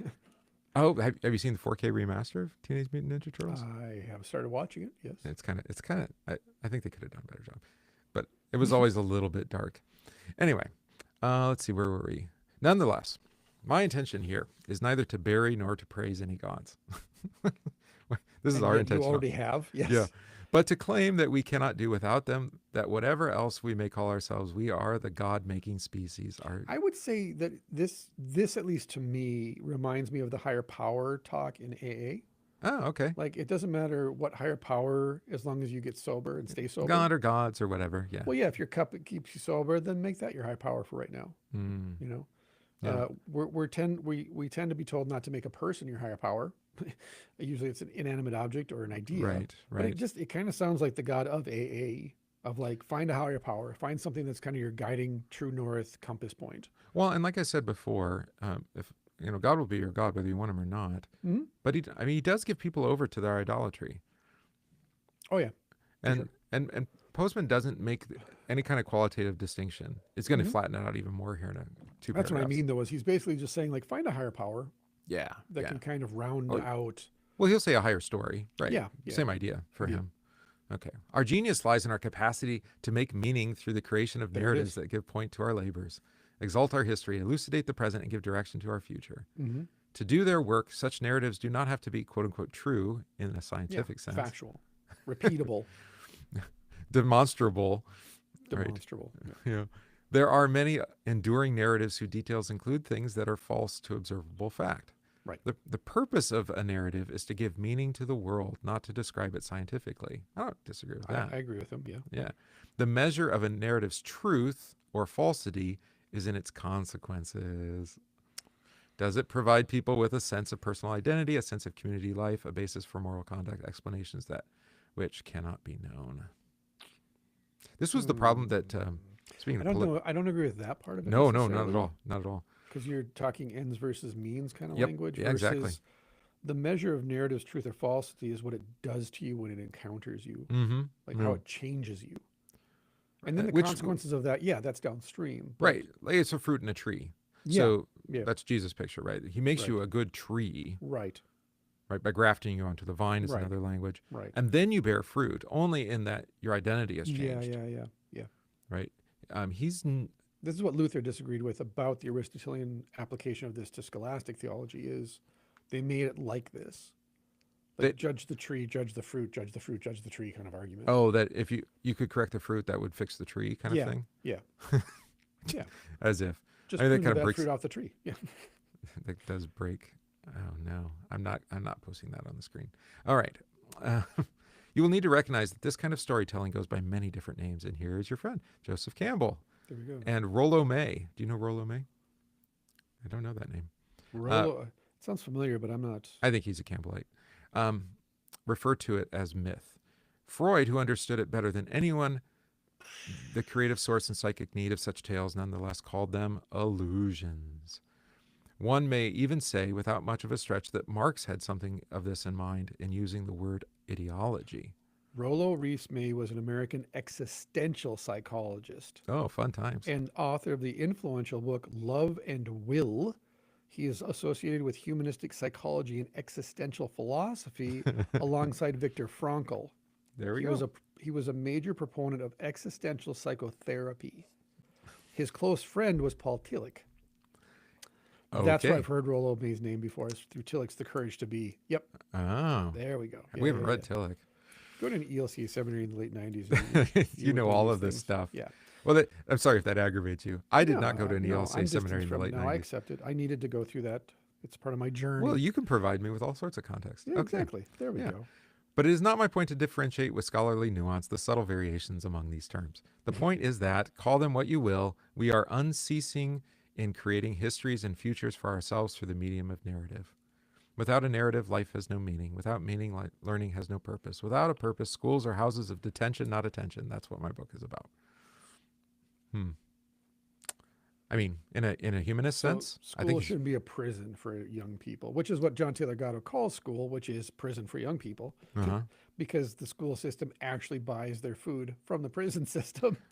But I'm sorry, from the same company that supplies the prison system. But I And think schools you're are right. Designed architecturally in the same way a prison is. that Postman is arguing that, find your narrative. Yeah. Find your higher purpose. Find your Yeah. God. Yeah. Yeah. The most Self-actualization. The most comprehensive narratives are, of course, found in such texts as the Old Testament, the New Testament, the Quran, the Bhagavad Gita. You say it so much better than I do. But beginning in the 16th century, at least in the West, there began to emerge narratives of a different sort, although with power enough to serve as alternate gods. The Enlightenment. So his critique might ring here for us a little bit. Among the most enduring is the great narrative known as inductive science. It is worth noting of this God that its first storytellers, Descartes, Bacon, Galileo, Kepler, Lutheran, and Newton, for example, did not think of their story as a replacement for the great Judeo-Christian narrative, but as an extension of it. I think that's right. They would to God be the glory, right? We're trying to confess God through understanding creation. In fact, the point has been made more than once that the great age of science was based on a belief in a God who was himself a scientist and technician, and who would therefore approve of a civilization committed to such an enterprise. For all we know, Erich Hoffer wrote, one of the reasons that other civilizations with all their ingenuity and skill did not develop a machine age is that they lacked a god whom they could readily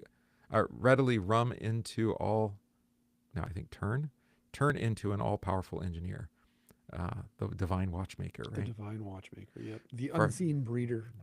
For has not the mighty Jehovah performed from the beginning of time the feats that our machine age is even now aspiring to achieve? He did not, actually. He did not. He did not. That's technopoly, or what do you, not technopoly, technocracy, it's technocracy.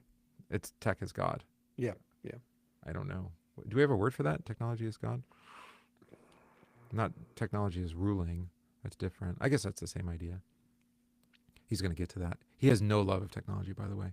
Yeah. Well, he wrote a whole book on it. Yes, right. Yeah. Predicted the internet's catastrophic effect on society. He did. Yeah, so fair enough. Galileo, Kepler, and Newton would largely agree, conceiving of a god as they did as a great clockmaker and mathematician. There we are. In any case, there is no doubt that from the beginning of the age of science, its creators believed in the great narrative of Jehovah. I'm sorry, I'm laughing at the word. They were witnesses of Jehovah's power. Yeah, there you go. Their discoveries were made in the service of the Judeo-Christian God. Which is in and of itself an Enlightenment myth. Uh-huh. Could they know of Stephen Hawking's remark that the research permitted by the now abandoned super collider, well, no, not so much, would give insight into the mind of God? They would be pleased. How come the Hadron super collider has the Shiva statue out in front? Yeah, anyway, weird. yeah. Well, no, it's this idea, right? They're just serving a different God. Right. But it is divine. They're looking for divinity. They're Yes. trying to be Shiva, the great Well, destroyer. they will find something if they haven't already. I've had a technophany, says Paul. There we go. Okay. The difference between them and Hawking is that Hawking, as an avowed atheist, did not believe what he said. To him, the story of Jehovah's Wonders is only a dead metaphor, perhaps a tale told by an idiot. There you go. Apparently, the great story of science all by itself is enough for Hawking, as it has been for many others. It becomes a story unto itself, right? Well, yeah. According to the flight logs, he was a radical materialist. Yes. It is a story that exalts human reason, places criticism over faith, disdains revelation as a source of knowledge, and to put a spiritual cast upon it, postulates, as Jacob Bronowski has done, that our purpose on earth is to discover reliable knowledge. There it is, self-actualization. Yeah, reliable. It's reliable knowledge, that's right. Yeah. Provable, demonstrable, repeatable. Yeah. Of course, the great narrative of science shares with the great religious narratives the idea that there is order to the universe, which is a fundamental assumption of all important narratives. Until those dirty string theorists showed up. Well, so there can be no chaos. I mean, they're seeking order out of chaos. That's the right. that's chaos theory. Yeah. Well, and that is the technocrat's dream. Mm-hmm. What was I? Who was I reading? Oh, Peter Thiel, of course. Of course. Of course. You know, Sauron, you mean? the Great Eye. Well, he serves a greater power, doesn't he? I was going to say he serves Morgoth. He knows. Yeah, he does. You know, he would say the opposite. That he's fighting against the Antichrist or something. Shocking. To the devil. Well, in Milton's Paradise, I mean, the devil really is the anti-hero fighting against the great Satan, who is God, the monarcha. So Thiel is fighting against Jesus. Jesus is the Antichrist to the religious leaders. That's who he is. And why is that? Say that again. I'm trying to. Jesus is the Antichrist to the religious leaders, and he is the Antichrist. Like in Paradise Paradise Lost. This is not the Messiah you're looking for. Right. No, in Paradise Lost, Satan is the anti-hero who's rebelled against the king, who's God. And so, in the satanic framework, God is the Antichrist. He is the great Satan. Satan's always going to call God Satan. Yeah, I'm just thinking because God literally accused Satan and threw him out. Well, right. And then Satan accuses Jesus. Of being the accuser. Of being the accuser. Yeah. Right. Yeah, no, Jesus is the Antichrist to the religious leaders. They make that very clear, that he is not the Christ. I mean, take down that sign. It's pretty clear. They explicitly refer to him as the Antichrist. You're not the Christ. Even John's like, are you the Christ or should we look for another? Like, everybody sees Jesus as the Antichrist. That's why everyone attacks him. They don't attack Buddha or Shiva. They don't attack Vishnu. They attack Jesus. Why? Because he's the Antichrist to them. He's not the savior they want. Despite being exactly what they need. Yes, exactly. Yeah. Yeah. That's These are not the droids you were looking for. That's the great irony of the whole Of course. Always. Yeah. Huh. Is that you attack the thing Right. that, Right. not that you love, but that, Right. Here's the medicine, and then you slap it out of my hand. How right. dare you offer me a cure? That's not. I don't take pills. I didn't Yeah. choose this. Yeah. No. Right, and which is going to be another critique here of of just generally of humanism, Postman, but all of the humanist enterprises that Of course, because at root, Jesus takes away your free will. they have a very high view of mankind. Yes, they do. Not even though he's going to be very critical of what we've done with our storytelling, Right. in this book, yet he believes that we can tell better stories Yeah, we can talk our way out of because we have in the past. it. was the Yeah. assertion he made before? Sure. The Judeo-Christian God. I like how he conflates those. Don't you love that term? Not the Well, same. that was also, again, that was a marketing tool of the Enlightenment to stop us from killing each other.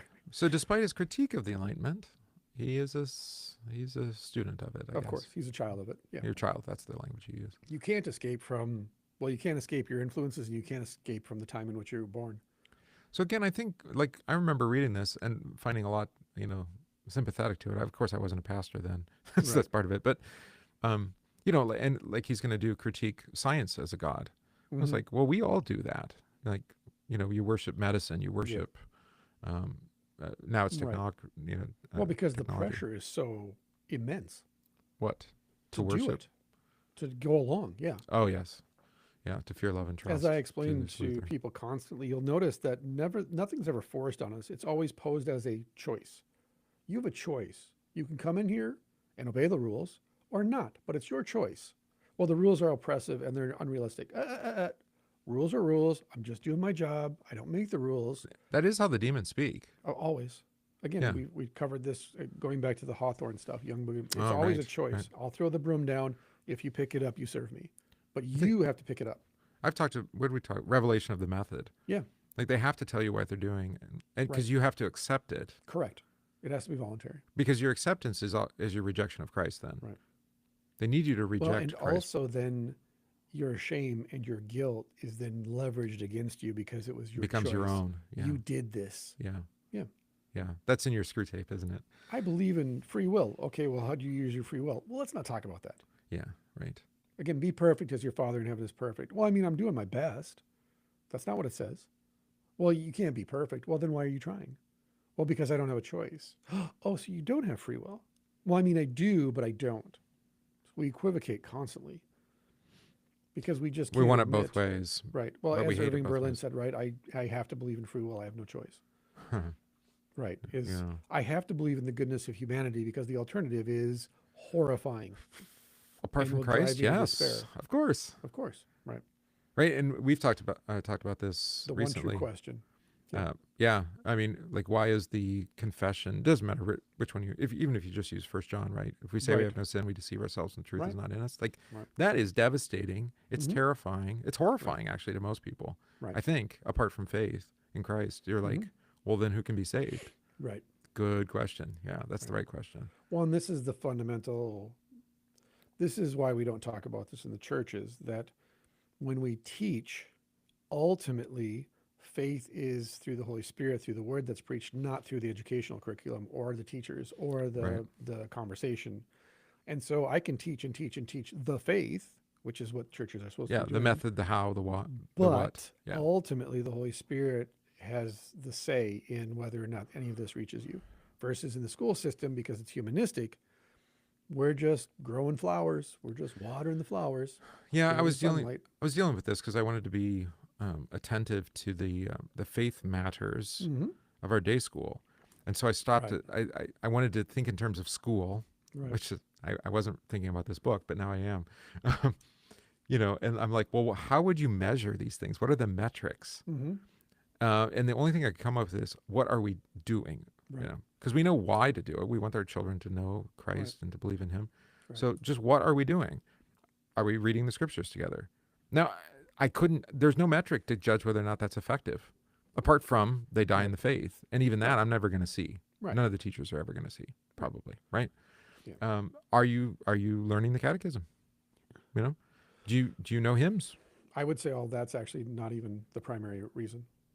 It's not the primary reason. It's the cup. The primary reason is the cup. Oh, right. Well, we can't go to the That's sacrament because they're not confirmation age yet.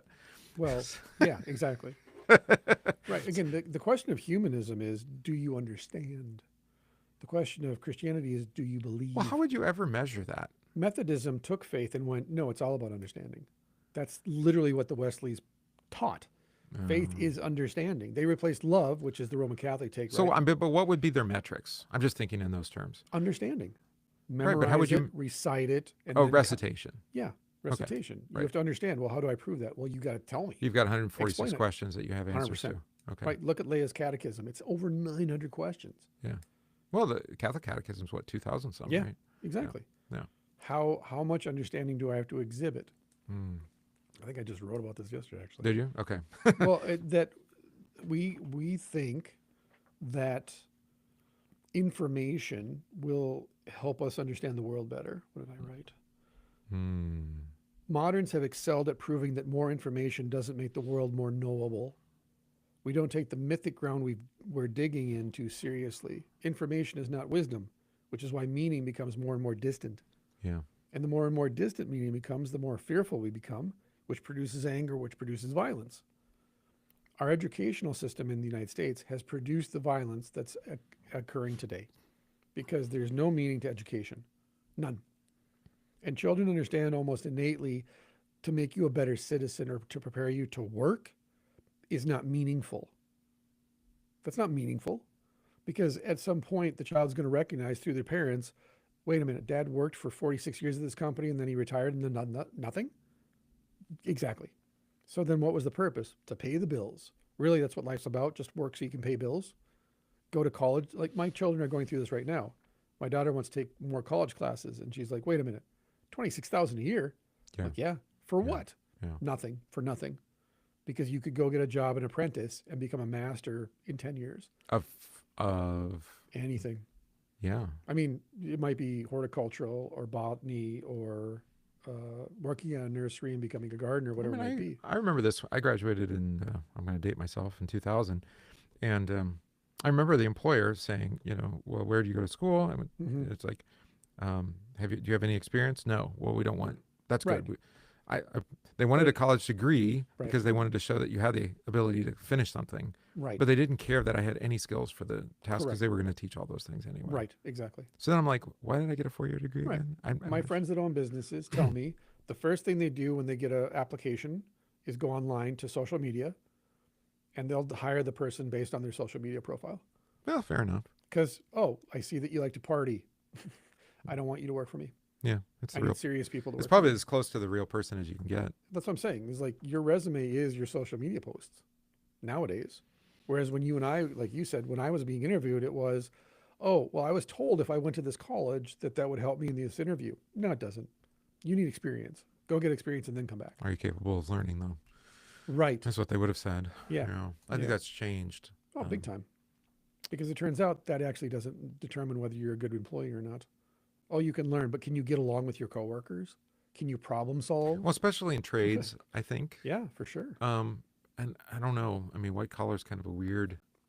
I think it's going through a weird transition right now. For sure it is. Yeah. Because you're like, a lot of white collar tasks are mechanical and can be done by machines. Well, they seem to live in some sort of abstracted world. Well, not there's that real. problem too. Yeah. Well, speaking of schooling, right? You've probably seen the chart. Number of students, Yeah. amount of spending, Yep. administrators. Yes, exactly. 80%. Yeah. Like, just why do boom. we need so many administrators for, like, what are we administrating? Right. The more psychologists you have, the more mental illnesses you have. The more lawyers you have, the more laws you have. The more criminals you have, The more lawsuits you have, yes. the more lawsuits. Well, Yeah. the more colleges you have. Huh. Yeah. All right, he's going to get to a critique of Christian All right, go confession for here, it. so we should do that. I don't know if we need to read anything else from this book. I mean, there's a lot of, but he's going to use this framework and it's going to aggravate us. I would say this. Amusing ourselves to death is the number one thing you need to read, period. Read Postman's book, Amusing I'm not Yourself sure to now. Death. Now I need to actually go back and say, maybe I wasn't reading it critically enough. But to me, that's like, everybody should read that. Like I I still think so, yeah. I require my children to read that book. Mhm. Like you have to read this. Yeah. It's one of those like desert island. This is your education. Read this book because it'll explain so much and send you off in so many different directions. Indeed. Like I think Postman is required reading for everybody, whether you agree with him or not. It's like John Taylor Gatto. Whether you're sold on public schooling in college or not, read John Taylor Gatto just to get you to think. Yeah. Like, Tools of Mass Instruction. Or oh yeah, because he's a great communicator. Postman, I think, is a great communicator. They're thoughtful. They're smart. My mother, who was a former school teacher, we do not need more administrators. That's right. I guess she's listening. Yes, we should storm the Bastille and hang all of them. Oh no, well, I didn't suggest that, but they're good people. And I mean that metaphorically, of course. They're misplaced. Not literally. Let's hang them by their They own should petards. go seek more gainful employment. So what do you say you do here?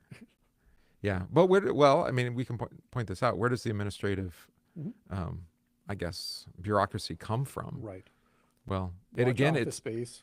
Yes, but it is actually metrics and measurement, testing standards. Oh yeah. And it's treating ultimately children as not right. It's a society of Lumbergs. Yeah, but I wanted to say this before. We talk about education and even catechesis in the church. Do we believe that every one of these children were made not only in the image of God, right, by their baptism into Christ, now remade, new life, but that they're individual. God numbered every hair. Since you brought it up, or at least alluded to it, why are you putting new wine into old wineskins? That's really what you're doing by educating children in church, like it's a public school system or just public education. You're putting new wine into old wineskins because they are a new creation. Demonstrably broken ones too. 100%. Yeah. Yeah. Faulty, defective, already 100%. used. I think that's the best analogy for education is old wineskins, new wine. You are a new creation. Don't put on the chains that you got taken off through the gospel. Well, and I think honestly, we want to be organized and we want to be systematic. I get that. In good order. Yeah. Yeah, I get that. At the same time, just like read the Bible together. I mean, but as I teach, the catechism is actually supposed to be a bridge into worship. That's what Luther intended it to be. Right. Well, the way you educate your children is obviously not a bridge into worship because they're not coming. Well, Third Commandment commands you to be in church. Yeah, there we go. That'll work. I can tell you some stories if you like. Right, exactly. How many days do you have? How well that works. Yeah. Right. Yeah. Thou shalt. No. Thou should, but thou isn't. Right. Oh, should. Ooh, I like that. We should fear and love. Yes. Yeah. Yeah. Luther does that. All right. Anyway, in fact, by the science way, it doesn't say that in German. I know. Wollen is the German. In fact, science even has a version of sorts of the concept of the mind of God. As Bertrand Russell once put it. Bertrand Russell, really? We're going there? Okay. Yep. If there is a God, it is a differential equation. Kepler, in particular, would probably have liked that way of thinking about the matter. Not sure about that. Being a Lutheran, son of a Lutheran pastor. By the way, pastor. Just one quick question, because I was actually thinking about something when you were reading this. So for Campbell and Rollo May and for Freud, he just said they think of these things as fictions because for them the word myth means fiction. Yes. So Freud understood better than anyone that the creative source and psychic need of fictions is that's why they called them illusions. Yeah. They're fictions. They're not true. So he's advocating for use fictions to make your life meaningful. I'm not sure he is. He's saying they are. They are, right. So that I think what he's trying to suggest, the use of narrative, they're correct about that. But, and so he said, even Marx in his use of the term ideology is really he really means fiction. Yeah. Ideology means fiction. Yeah. Yeah. Yeah. Well, and we love fiction. Don't we all? But speculative. Yeah. Yes. All right. Where were we here? Oh, Kepler, yes. In particular, would probably have liked that way of thinking about the matter. And perhaps that, after all, is what Stephen Hawking meant. In any case, thank you. Let's move on. The great the great strength of the science God is, of course, that it works. Far better than supplication, far better than even Francis Bacon could have imagined. Its theories are demonstrable and cumulative, its errors correctable, its results practical. The science God sends people to the moon, inoculates people against disease. Not so good at that. Transports images through vast spaces so that they can be seen in our living rooms. It does do that. It is a mighty God, and like more ancient ones, gives people a measure of control over their lives, which is one of the reasons why gods are invented in the first place. Some Okay. say the science God gives more control and more power than any other God before it. Here's the thing. True? No. What he's really advocating for, or at least what he's saying they're advocating for, is the science God is mysticism without the Christian guardrails applied. Mm-hmm. Because Yeah. that's what science gods are. It's mysticism. That's it's his critique alchemy. of technology later. Yeah, it's medieval mysticism without the Christian guardrails. Nothing that they propose to do will be hidden from them. Correct. Mhm. Yeah, that's all this is. They're promoting mysticism, but saying Christian mysticism is wrong. No, and I think he agrees with you on this. Yeah. Actually, he's presenting it here, but Mhm. you know, I mean that is the dilemma that, like it or not, I mean, we deal with the bomb, right? Right. With Oppenheimer. Right. Oh, You know? 100%. Well, he does again. He brings up the Bhagavad Gita. So, Right. Yeah. Well, and that was in Oppenheimer, wasn't it? yes, it was. Destroyer of worlds. Nonetheless, like all gods, it is imperfect, science God. Its story of our origins and of our end is, to the least, Hey, or man, to in say, 4.5 billion years, we're all going to go supernova and die. Okay, so we should probably start worrying about that now. it's unsatisfactory. To the question, how did it all begin? Science answers, probably by an accident. To the question, how will it all end? Science answers, probably by an accident. That is funny. And to many people, the accidental life is not worth living. I would Welcome agree. nihilism. Yes. Yep. Moreover, this is the problem with Darwin, which he does get to. Yes, he does. Probably by an axe. Oh, no, we read that. Moreover, regarding the question, what moral instruction do you give us? The science God maintains a tight-lipped silence. Right. It places itself at the, I mean, unless you're going to be utilitarian, right? Yeah. And then you have MAID in Canada, right? Mm-hmm. You guys are we can't get to you. We can't fix you. So you might as well just off yourself. What do they call that? Euthanasia. A good death. It places itself at the service of both the beneficent and the cruel, and its grand moral impartiality, if not indifference, has made it welcome the world over. By the way, since you brought it up, in the Middle Ages, especially the High Middle Ages, choosing your death was actually a part of the Christian faith. Mm-hmm. Like, don't die accidentally, don't die dumbly, but rather recognize, again, noblesse oblige, die a noble death. That's what that's what they meant. Not like, hey, kill yourself when you're ready to die, but versus, no, everyone should strive to die a faithful, noble, God-pleasing death, right? In service to neighbor, saving your people, serving a higher truth, right? Yeah. So again, euthanasia is Not in a tragic accident. right, but Yeah. even euthanasia is, I'm going to choose how to die with dignity, we call it, Uh-huh. which is like I said, it's the degenerative usage of noblesse oblige. Death with dignity. Didn't they Yeah. rebrand? It was the Hemlock Society. They rebranded to Yeah. something like that. Yeah, Death but I'm with saying, like, euthanasia, the argument for it, dying with dignity, is the perversion of the medieval practice of, hey, die with purpose, Yeah, and that also, die with meaning. I mean, the way that I've heard people use it now is like, that means to die without pain. And I'm like, Right. That's not what that means. That's definitely not what they meant in the Middle Ages. In fact, No. they meant dying on purpose, like dying by serving God, Mm. is to die bearing a cross. It's to die in pain. It's the right understanding of memento mori. 100%. Yeah. Right. Yeah. But again, there's this woman I follow on Substack. She's great because she, like I said, I may have talked about her, but she started off studying Jung and ended up becoming a more devout Roman Catholic by studying Jung, by realizing, oh, no, he's completely wrong, like, about everything Yeah. regarding what he's trying to attempt. And really Awesome. all he's doing is taking medieval Roman Catholicism and stripping it of Catholicism, and just all you're left with is this kind of like raw material that he internalizes and turns into all these things. And And there is some moral direction, but it's mostly ambiguity. well, think about this. Let's put it in context. Let's say you're a disenfranchised Roman Catholic in the 1950s and 60s, especially around Vatican II. Mm. And this guy comes along and writes this thing called the Red Book, which sounds an awful lot like Roman Catholicism, but yet stripped of all of the institutional qualities of Roman Catholicism and all the stuff you hate about it. And it's all self-directed. It's all self-actualization. It's mysticism without the guardrails. It's all about the soul without actually acknowledging the soul. And it gives you complete and total control. And all this stuff about angels and demons and virtues and vices and God and Jesus and hell, that's all actually just psychology. It's not real. It's all- stories that we tell ourselves. It's all stories we tell ourselves to keep people in line, to give our life's meaning. So if we can just strip it of all the external stuff that gets in the way of me, basically paint by numbers religion, this is why he's so popular. Yeah. And then Joseph Campbell comes along as one of his best students and says, hey, by the way, all of these old stories that you hate because they're all about God and faith and they're all Roman Catholic or religious, turns out they're all fictions. So you can actually read those stories again. Oh, Yeah. you can come back to them. You But can come now, back to 'em now. as you know, you're the hero of your own story. or Correct. whatever. The hero with 1,000 faces. Right, right. And Jesus is just Krishna, and Krishna is just Buddha, and Buddha is just, Muhammad, and Muhammad is just Moses, right?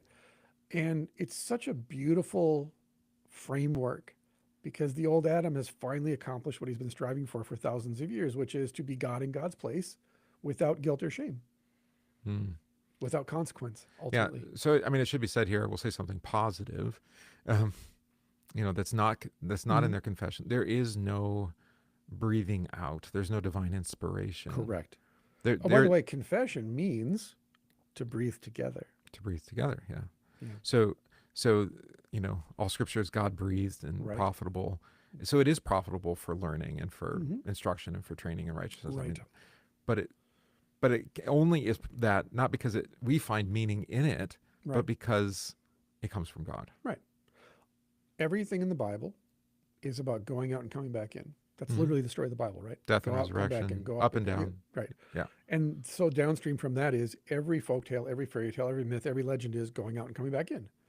And to see the patterns there is not. And by the way, the modern telling of that is you can't go back home again. Remember that? You can't go back home again. That's There's what we no were there taught. and back again. There's no there. There's Yeah. no hobbit.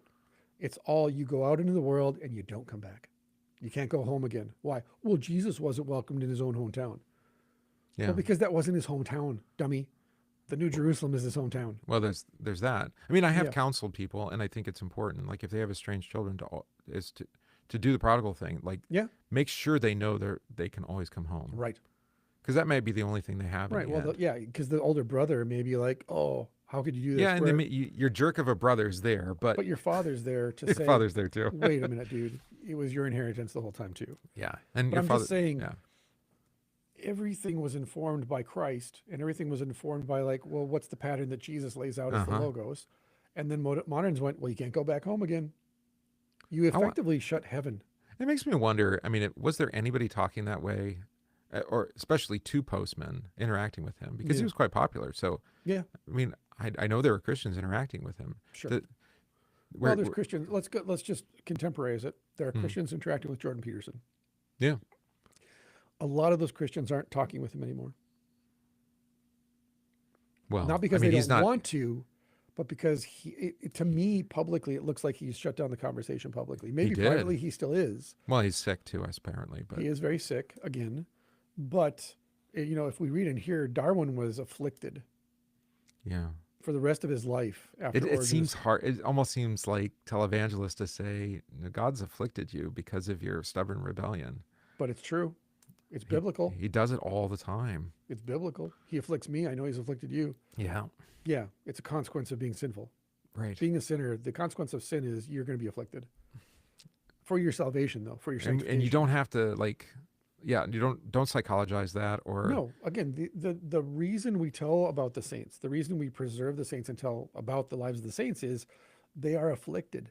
And why are they afflicted? Because they lacked humility, or they rebelled, or they were full of lust, or whatever. And then God repented them through suffering and affliction. And then they were brought to faith and humility and wisdom. And we're supposed to learn from their example. No, don't imitate the saints, because you don't get the choice. If you are chosen by God, if you are baptized, if you are a saint, you will suffer from pride. You will suffer from unchastity. You will suffer from envy and greed. You will be repented, and you will be brought to humility. by the very fact that the Holy Spirit dwells in you. 100%. Yeah. So yes, read the lives of the saints, but be careful not to I got to live like St. Anthony. No, you don't have to go out and look for arrows. That's mimetic desire. Yes, exactly. That's a very important point. Yeah. You will be shot full of arrows, and you don't have to go looking for them. They will find you. The arrows will find you. The demons will find you. And Because you belong to Christ. correct. And he tells us this, because of my name, they will do this to you. So I encourage people, learn about the lives of the saints, read about the lives of the saints, but don't get this twisted This isn't about you exercising your free will and following their path. Don't do that. But rather learn from them. Like I said with Jonah, you will become Jonah at some point in your life. You will be swallowed up. You will be cast overboard. You will be vomited up on a foreign shore. You will be preaching to your enemies because Jesus says, I command you to do this. And at least in Hebrew grammar, the promise is the command and the command is the promise. It's jussive. And so you don't have to go and try to be Job. Don't do that. Don't like pray for your family to die. Obviously don't do that. And yet your family will die and your house will collapse and your wealth and property will be carried off and you will be left scratching sores in the dirt. You will. It's not a matter of if, it's a matter of when. And when that happens, you will look to Job and go, oh, I know how the story ends now. I know how this ends. I know that my Redeemer lives. Correct. And that's why those hymns matter. That's why those sermons matter. That's why those scriptures matter. ready. Yeah, you're ready. You're being prepared. And by taking those away and saying, well, we have saints, quote unquote saints today, like St. George Floyd, or even Martin Luther King or Malcolm X or Frederick Douglass, whoever it is. Those are not saints. Those are cultural saints, which again, that's a horizontal intelligence. That's a time-bound thing. And God help us if we go back to having to actually beg people not to have slaves anymore. Well, that's why you mentioned Samson earlier. I mean, saint is not synonymous with hero. No. Oh, no, absolutely not. The saints of the Bible are awful people. Often. Yeah. That's why we don't build statues to them normally, because they're not good. If you look, like I always bring this up, do not imitate Esther. Do not imitate Ruth. Do not seek to imitate Hannah. Like, don't do that. If your Sunday school teacher, or God if bless you're him, masculine, says that, David or right, yeah, Solomon. Or don't do that. Don't try to imitate Paul.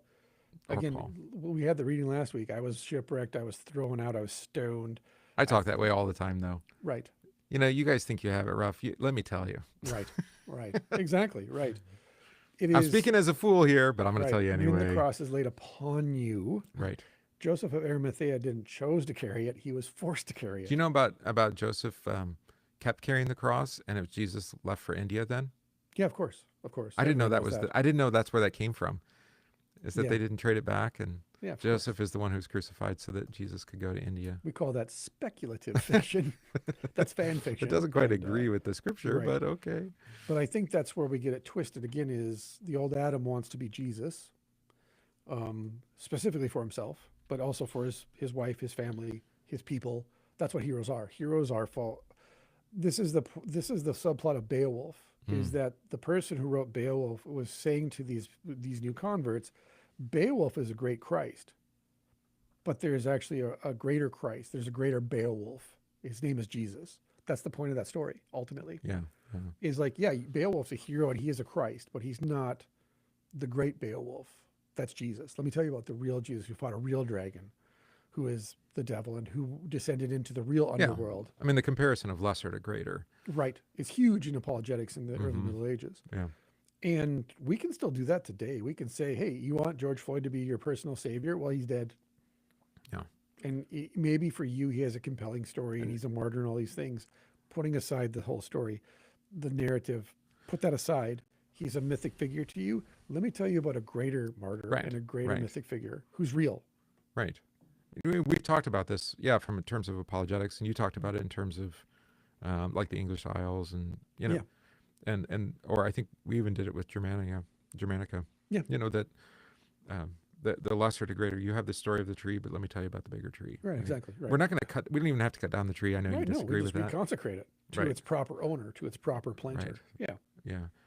I didn't know how many people, I just learned this week, how many people connect the burning bush to the tree of the cross. And you're like, it's a bush and a tree. It's like they're both.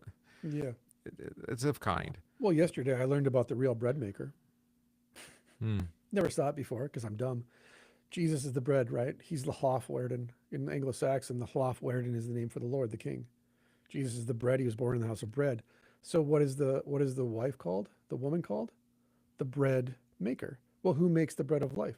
Mary. In her womb. Yeah, so she's the bread maker. And you're like, oh, of course, obviously. Well, how did I not see that? Yeah.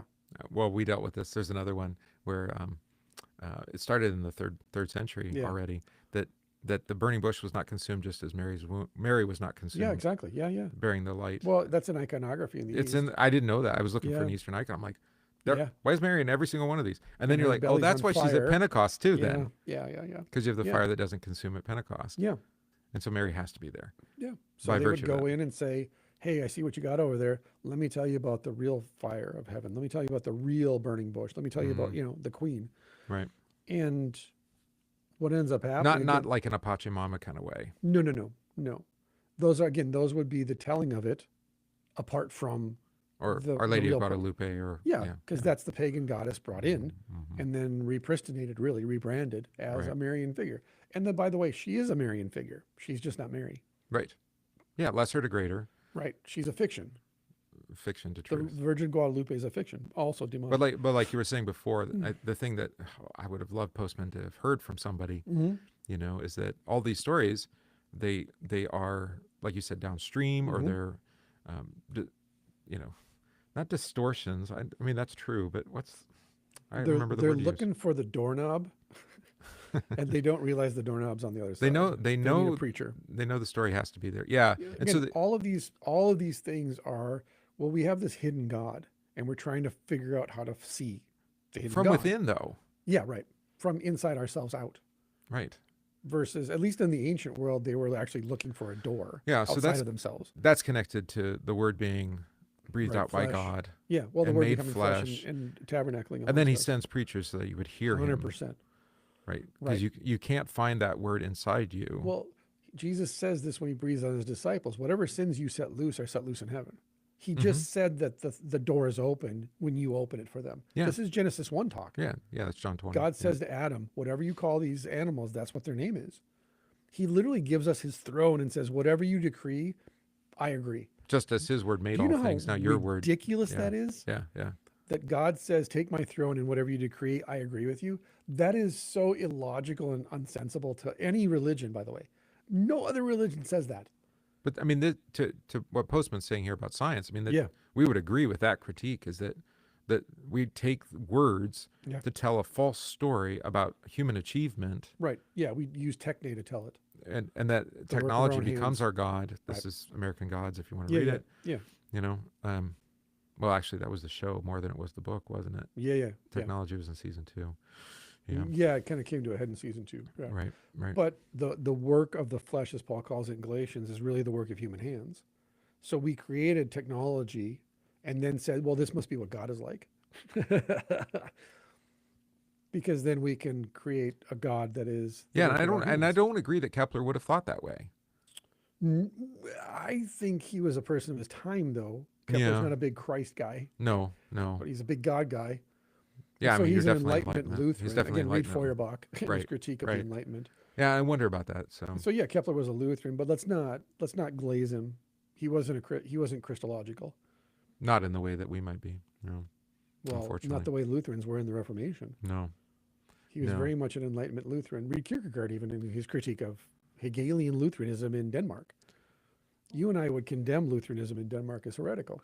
Well, in And in the Innocence book that Postman writes, he does talk Yeah, about the rise of schools at the Reformation yeah, and the teaching of children, yeah, for sure. and that and Without the Reformation, there's no humanism, because Ad Fontes, the humanists. that is, Yeah. yeah. So I mean, you'd have to give a hat tip to that if you're Yeah, because if the you're influence of Postman. the humanists on the Reformation, especially with languages, and Yeah, then and with the teacher of Melanchthon Germany. being, Yep. a humanist himself first, Yeah. and then a theologian kind of second. But that, I mean, so you don't. So that would be the question about Melanchthon's humanism. Yeah. And I can't speak to it. I don't know. Like, I mean, he's not denying original sin. He confesses it clearly in Augsburg. No, yeah. Well, read his Romans commentary from 1541. It's one of the best commentaries on Romans ever written. So he doesn't. Is it just a matter of things above, things below? Yeah, That, for that's sure. the distinction he's Yeah, making. for sure. Humanism He's below. definitely distinguishing the two kingdoms, for yeah, sure. Yeah. Okay. Yeah. And that's and I not. actually agree with his curriculum when he originally wrote it in the 1530s. I think it's fantastic. Yeah. But he died. That True. other people took it, Sure.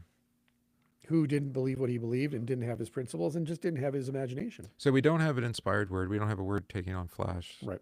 We don't have a truth. You know, the truest Right. truth. Right. And consequently too, we don't have a distinction above and below. Right. He calls it metaphysical, but he's really just talking about story, God story stuff just being as ideas, as fiction. transcendent ideas. Sure. But why are they transcendent? They're not Because transcendent. we find meaning and purpose in common cause Exactly. or something. Collective unconscious, this kind of stuff. Or just generally good behavior. Sure. But there's no author of this book.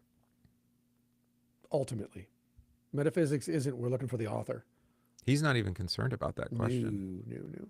Yeah. Well, that's what you end up. Yeah. I think in a sense he's kind of like Schleiermacher. Mm-hmm.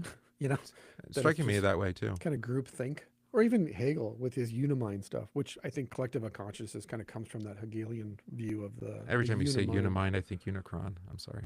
Well, actually, that is what Unicron is.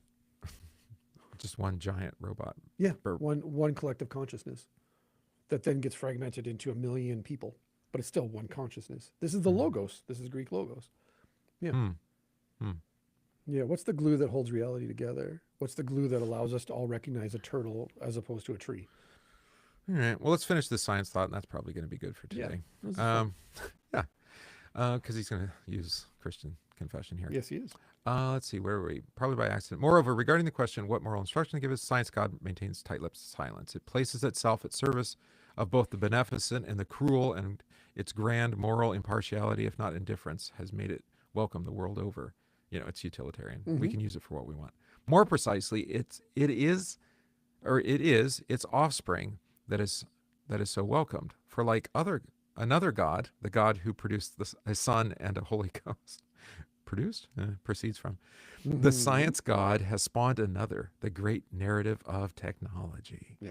This is a wondrous and energetic story, which, with greater clarity than its father, offers us a vision of paradise. Yeah. Whereas the Science God speaks to us of both understanding and power, the technology God speaks only of power. It demolishes the assertion of the Christian God that heaven is only a posthumous reward. It offers convenience, efficiency, and prosperity here and now. Oh, gosh. Have you been listening to the AI narratives? Anyway, and it offers its benefits to all, the rich as well as the poor, as does the Christian God. As Elon said, we're all going to be fabulously wealthy. Yeah.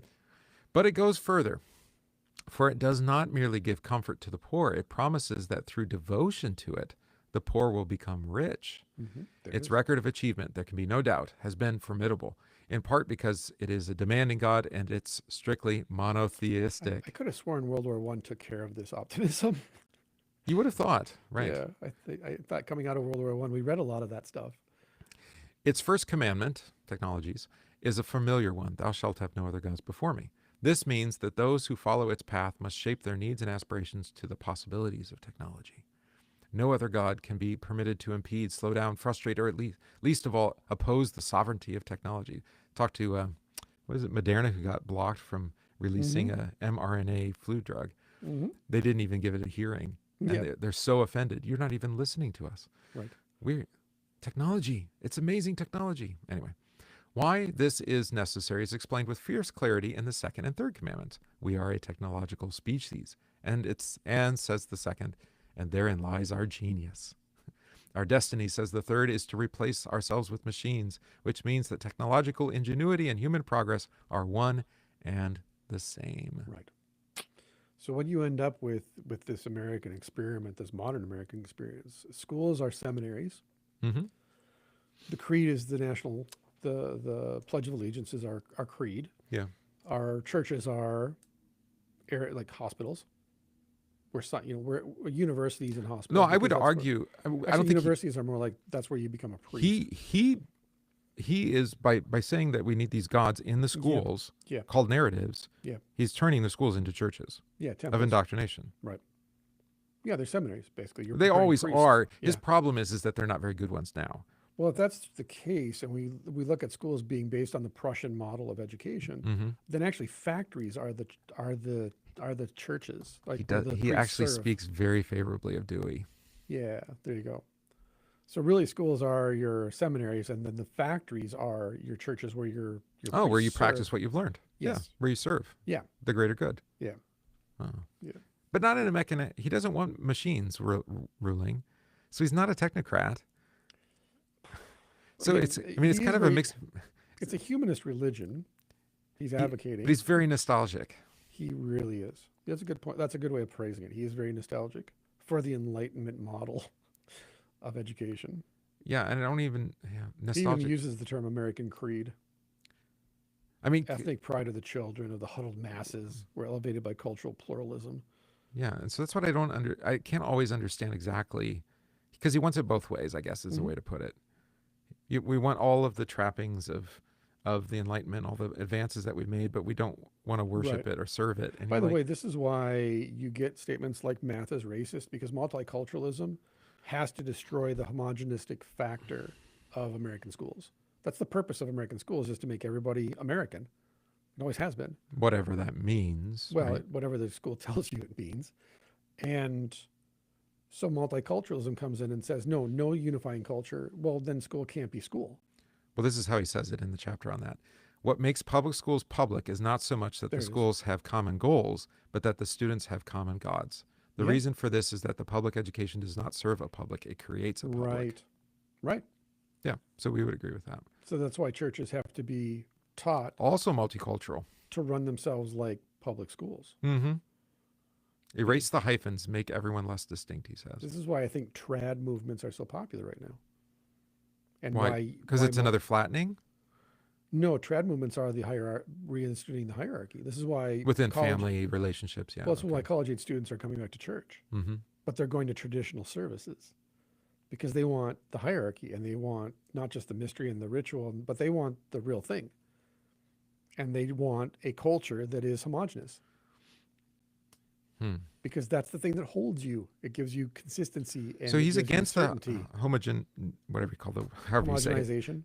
He's against that. Yeah. Because he speaks against that. Yeah. He's very articulate later on in talking about how we always make mistakes, and that's why we need Yep. stories. Yep. So I mean, he would agree that we're like mistake. I mean, we could say sin But if you this want. is why we have riots, because that approach to the fiction has been exposed as a fiction, and Because kids it's manipulatable, and right? kids are saying, "Wait a minute, this is bullshit. This is all fiction. The This stories isn't you're real." telling are fake. Yeah. Yeah, they're lies.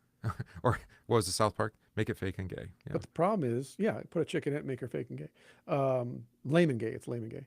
Lame and gay. But the point is, then you're recognizing in real time, okay, this is a lie. This isn't real, but I have nothing to replace it with that's real. So I'm going to actually perpetuate another lie that is more It's just competing narratives, is what we right. say. It's conducive to my life, my truth. That's why we have my truth. My truth is a consequence of, oh, that's a lie.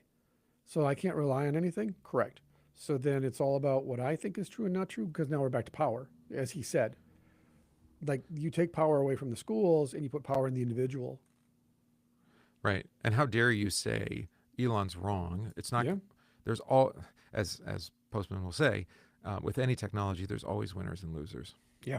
It's never everyone. Yeah. Everyone prospers. It's Right. not. There's no. It's not even possible. Right. But it's a false. It's a false, or it's a lie. Go back. that I mean, technology even tells. watch the movie, but go back and read Born on the 4th of July by Kovacs. I think it's Kovacs is his last name, where Vietnam was. And this is, I'm 54 and I'm still living with the consequences of Vietnam because of my Right. father. Your own family. Yeah. Is that Vietnam was the explosion of the post World War II creation narrative, the myth of America, American exceptionalism. And it took this long for that mythology to actually finally be like dismantled and torn apart. Think about that. That's like 3 generations now. Yeah. We're coming on 3. So Vietnam for you and me was the hinge point. Like we were born as a consequence of that. There And was a so- movie called that. Yeah, Born on the 4th of July.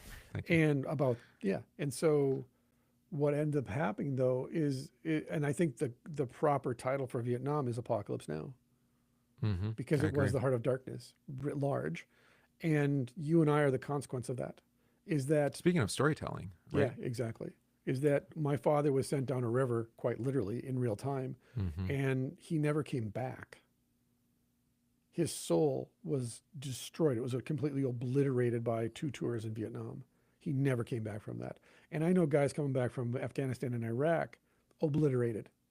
Yeah. And they're still there, and they can never come home. But we've gotten better at destroying the soul now. 100%. We don't have to 100%. send Well, people off to faster, war. so much faster. Yeah.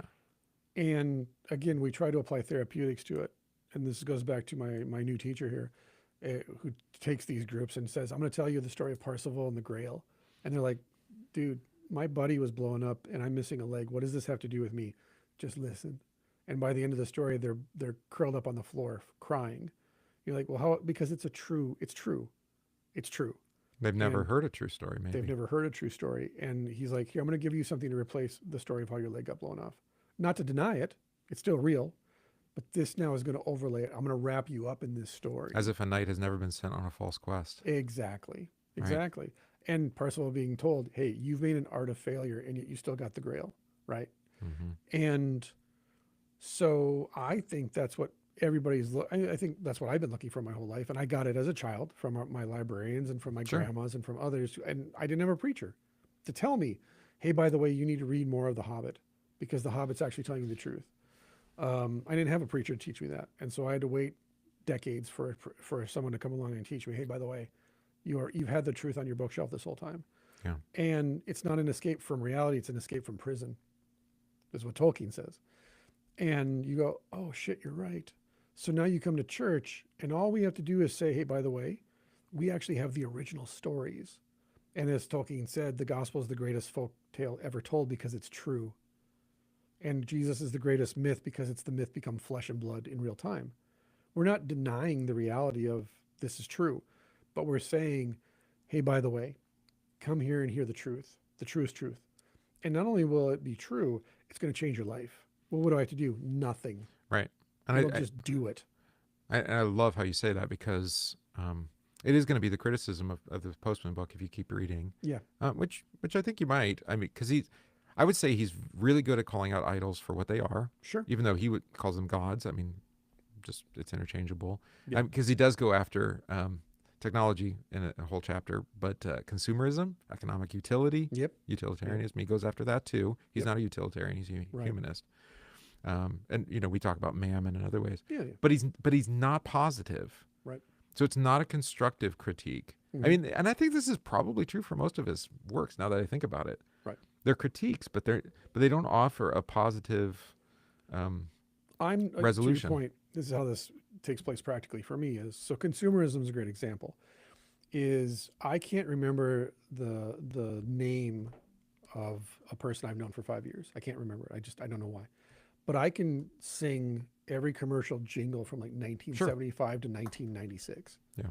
And I bring this up because the commercials are consumers' stories. Well, he calls them religious parables. Yeah, well, that's what they are, right? Yeah. Hey, Susie, you could go on more dates, get married if you do scope because your mouth smells like, a monkey fart. So they have their own conception of sin, of redemption, right? A way of redemption, and a vision of heaven. The reason you can't get a girl is because you don't have a Hemi. Right. What's a Hemi? It's in the truck. You'll have that car that can drive sideways. I don't understand what a Hemi is, but it has something to do with horses and potency, right? And climbing mountains. And it's brainwashing. That's what it is. It's brainwashing. Everybody can tell you their favorite Super Bowl commercial. Everybody. Because you've all got one that you remember, even if it's the Coca-Cola Polar Bears or the old one with... No, it's Apple 1984. Well, for you, right? Yeah. Right, of course. It was, I'd like to teach the world to sing. When in the 70s, the Coca-Cola commercial, they're all skiing down the slope at night and they have What was the Michael Jackson one where they had all the group? That was Pepsi. Oh, that was Pepsi. It was Michael Jackson and Alfonso Ribeiro. Around the World or something? It had something to do with the world. No, that was I'd like to teach the world to sing. That is the one. Okay. Yeah. That wasn't Michael Jackson. No, that was later. He was Pepsi, not Coke. Remember, his hair got caught on fire filming the commercial. No, I don't remember. No, originally that's why they said his skin got white because he said, well, I got burned filming the commercial because a fire bomb went off and caught my hair on fire because of all the Jerry curl in it. The true story, folks.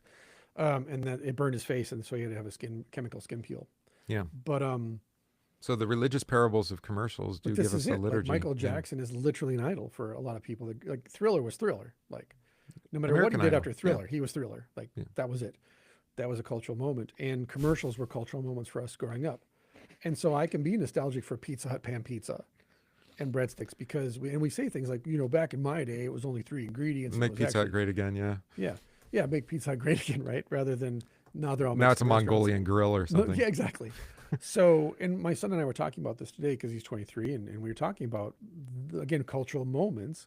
And he was saying, in 20, 30 years, I'll be talking nostalgically to my kids about the 2006 NFL playoffs or the NBA finals in 2012 or the music, that changed my generation. I'm like, exactly. And the problem that we have then is we don't remember that we are time bound, and that every generation thinks they've got this is I'm bringing this to the religious point. The Enlightenment Lutherans were Enlightenment Lutherans. They weren't Christologically focused. They were Enlightenment focused. They were on God and the God of technology and the God of the Industrial Revolution. And so, yeah, you go back to the Reformation, they were influenced by humanism and by the abuses of the church in the late Middle Ages and scholasticism. And this is why when I bring up scholastic theology, I have to explain it for an hour, because that's not where we live. You brought this up at the beginning. When you read the Exodus, that's not the world we live in.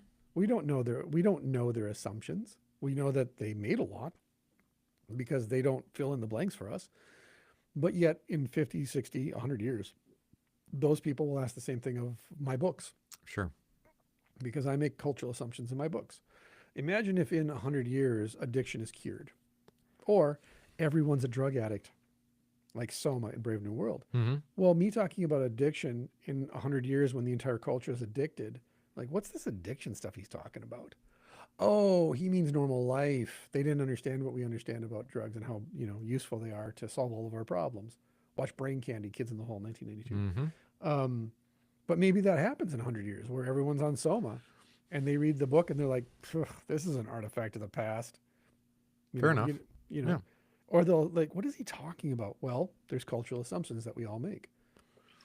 Those are time-bound things, which means that, God willing, those stories will die and only the truth will persist.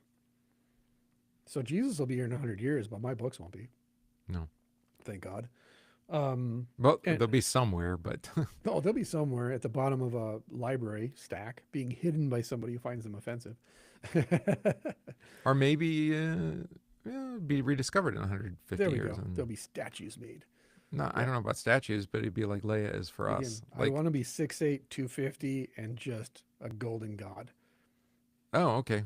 In 100 years. Okay. 200 years. Yeah. Ask AI to make that and put it on your website. Look on me fondly, please. Yes, create a better myth. But no, I think this is the thing, is that the churches need to repent of the way that they have done their education. Mm-hmm. In Sunday school, in confirmation, in adult Bible class. Change. Yeah. Teach your people. Again, like I was talking with somebody I mentor yesterday, the catechism is fantastic. The Lutheran catechism is fantastic. It's just boring. I don't know if I agree with you, but... It's super boring for children because there's no story. There's no word images. It's just information. There was in the original. They had little woodcuts. I know they do. I have that one. Yeah. Yes. Yeah. That's my point, is that Luther understood this. Tell the story. Tell the story of Even Adam of and Eve. Susanna, by the way. Yeah. It's one of the word stories in there. It is. Tell the story of Apocryphal. Hansel and Gretel. Mm-hmm. And how Hansel and Gretel sinned and fell down, So, I mean, in that regard, I think Mhm. I think Postman's right. I mean, Yeah. the power of narrative, even to become a god. I mean, But don't tell fictional narratives in church. no. And I don't think he would argue that we should either. Unless you're pointing out this is a fictional narrative, and in the church this is not helpful. This is not beneficial. Yeah, because that's efficacious. that is one of his critiques at the end, where he talks about that science, needs to stick to science, not trying to tell these meta narratives. Yeah, don't be mystical. Yeah, don't even try. Right. So let it be what it is. But as we know, if 7 out of 10 scientific experiments fail the test, Are falsified in literature. then don't do that. Yeah. Don't do that. Be honest. Yeah. This is why scientism is more popular today than science. Well, because it's about faith then. Yeah, exactly. And we need something to believe in. Yeah, I'd rather believe in science than actually accept the true science, the facts of the case, the repeatable scientific method done in a lab. I think a Demonstrable science. I think an honest scientist will say that there's more that I don't know than I do know. Right. And far more probably. Right? Yeah. Not even within my field of To study. be fair, in my experience, the best scientists I've met, as far as honesty, are Christians. Mm-hmm. Because they don't deny science, obviously it's their job, but they also don't deny the mystical qualities of like biology when they talk about biology. Not everything we know is revealed to us. Right. They're very honest. Like, hey, I teach this. I'm a researcher. Like one of my friends is a Christian. He works in a lab. He's like, yeah, everything we do in the lab is beneficial because it's all repeatable. But if it's not, we throw it away. So he says that in his conclusion that we should use the terms right, wrong, truth, and falsehood in our subjects matters as we talk. I think that, so he's being critical of relativism. Yeah, yeah. And the use of storytelling to lend towards making theory into something Right. truthful Yeah. or whatever. Right. Yeah. But again, the human mind leans toward theory, leans towards abstraction. Oh yeah, Reason of does. course. Right. I say of course. Maybe I don't know. Maybe But again, abstract. Mechanical can be abstracted. It can be an abstraction too. Well, Like I was talking about. A car is an abstracted horse. Like, Oops. that's what it is. That's Oh, why I just walked there's into that commercials one, with didn't I? horses in it. And that's why we call it horsepower. Yeah. Okay. All right. It's a But fake. again, the human soul yearns. It leans towards encounter. It leans towards incarnational, embodied relationships of everything. By the way, this is why I said like textbooks are in two-dimensional space, which is the space of abstraction and theory. Right. Go if you want to learn environmental science, go into an actual forest and look at trees and study the world in three-dimensional space. Well, an architect is not a home builder. Right. But an architect who's built a home is a better architect. Right. Probably. 100%. Yeah. No, absolutely. Remember, in the old days, they used to make doctors wound themselves and then to experience pain to know what their patients are going through. That used to be required. Well, I was thinking of Bach. I mean, he was well known not just as a musician, but as an organ builder, repairer. Yes. Right. Because he had to service his own instrument. He understood how the instrument works. Right. He writes music based off of what can be done with it. Yes. Because he knows the instrument that Yes, intimately. 100%. Yeah. Yeah. Again, the most faithful and devout pastors are going to be Jobs. They're going to be Jonahs. They're going to be Samsons. Yeah. No, God willing, they don't get to the point that Samson got to. But we all Or Job, know, I mean. Or well, you and I, though, yeah. we know pastors who have gone through the Samson story arc. And they're not pastors anymore, Right.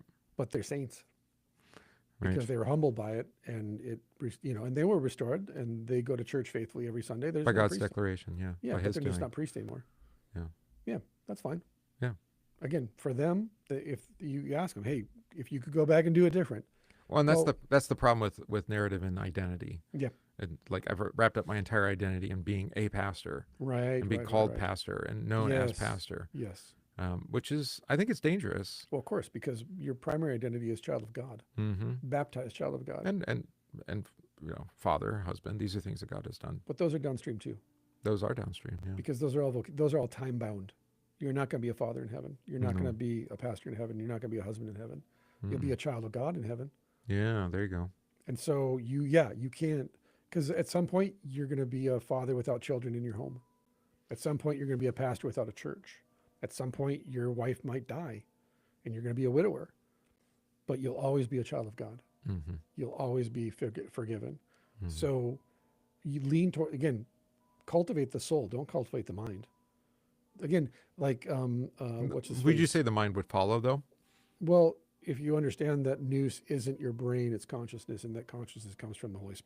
Mm-hmm. This is Ian, the neuroscience guy. McGilchrist. Yeah, McGilchrist. He's like, you do realize if you take your brain out of your head and put it on a table, it's not thinking, right? And I was like, yeah, that's a good point.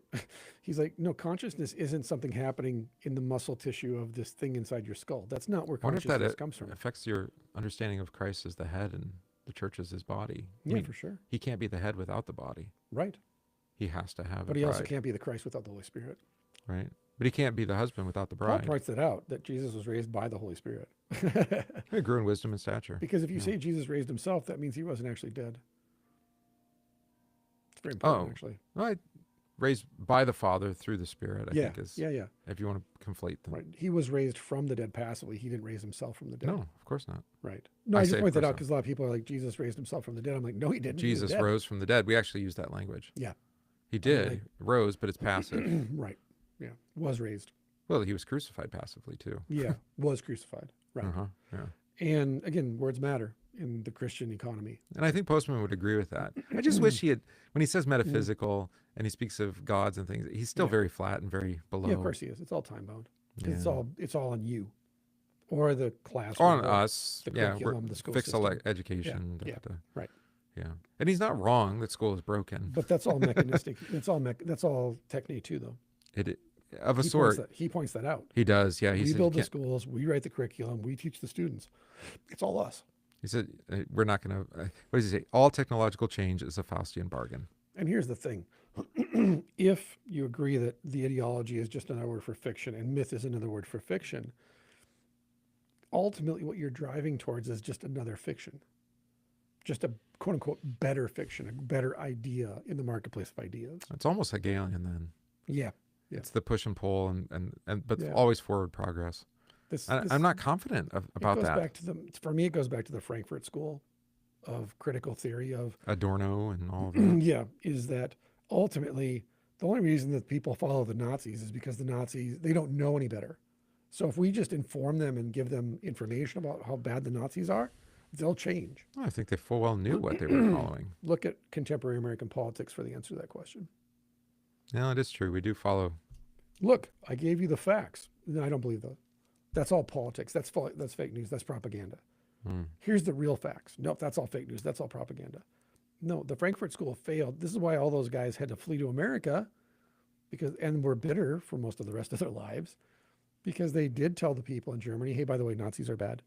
And When was the last time you thought of one of your elected leaders as noble, virtuous, kind, generous? Right. Again, I look at the characteristics and say things like, I can't believe they have a reflection in the mirror. I didn't think they would. Again, look at the patterns. Look at the characteristics of a dragon. Look at the characteristics of the evil one. What does the evil one offer Jesus in the wilderness? Why is Jesus in the wilderness? What does that symbolize? What's the meaning of being in the wilderness? Why is Jesus always in the wilderness? Why is it that people bring him? That's a week from Sunday. Yeah. It's our gospel text. Again, the truth is the truth, whether you like it or not, to quote somebody. I think it was actually Soul said that.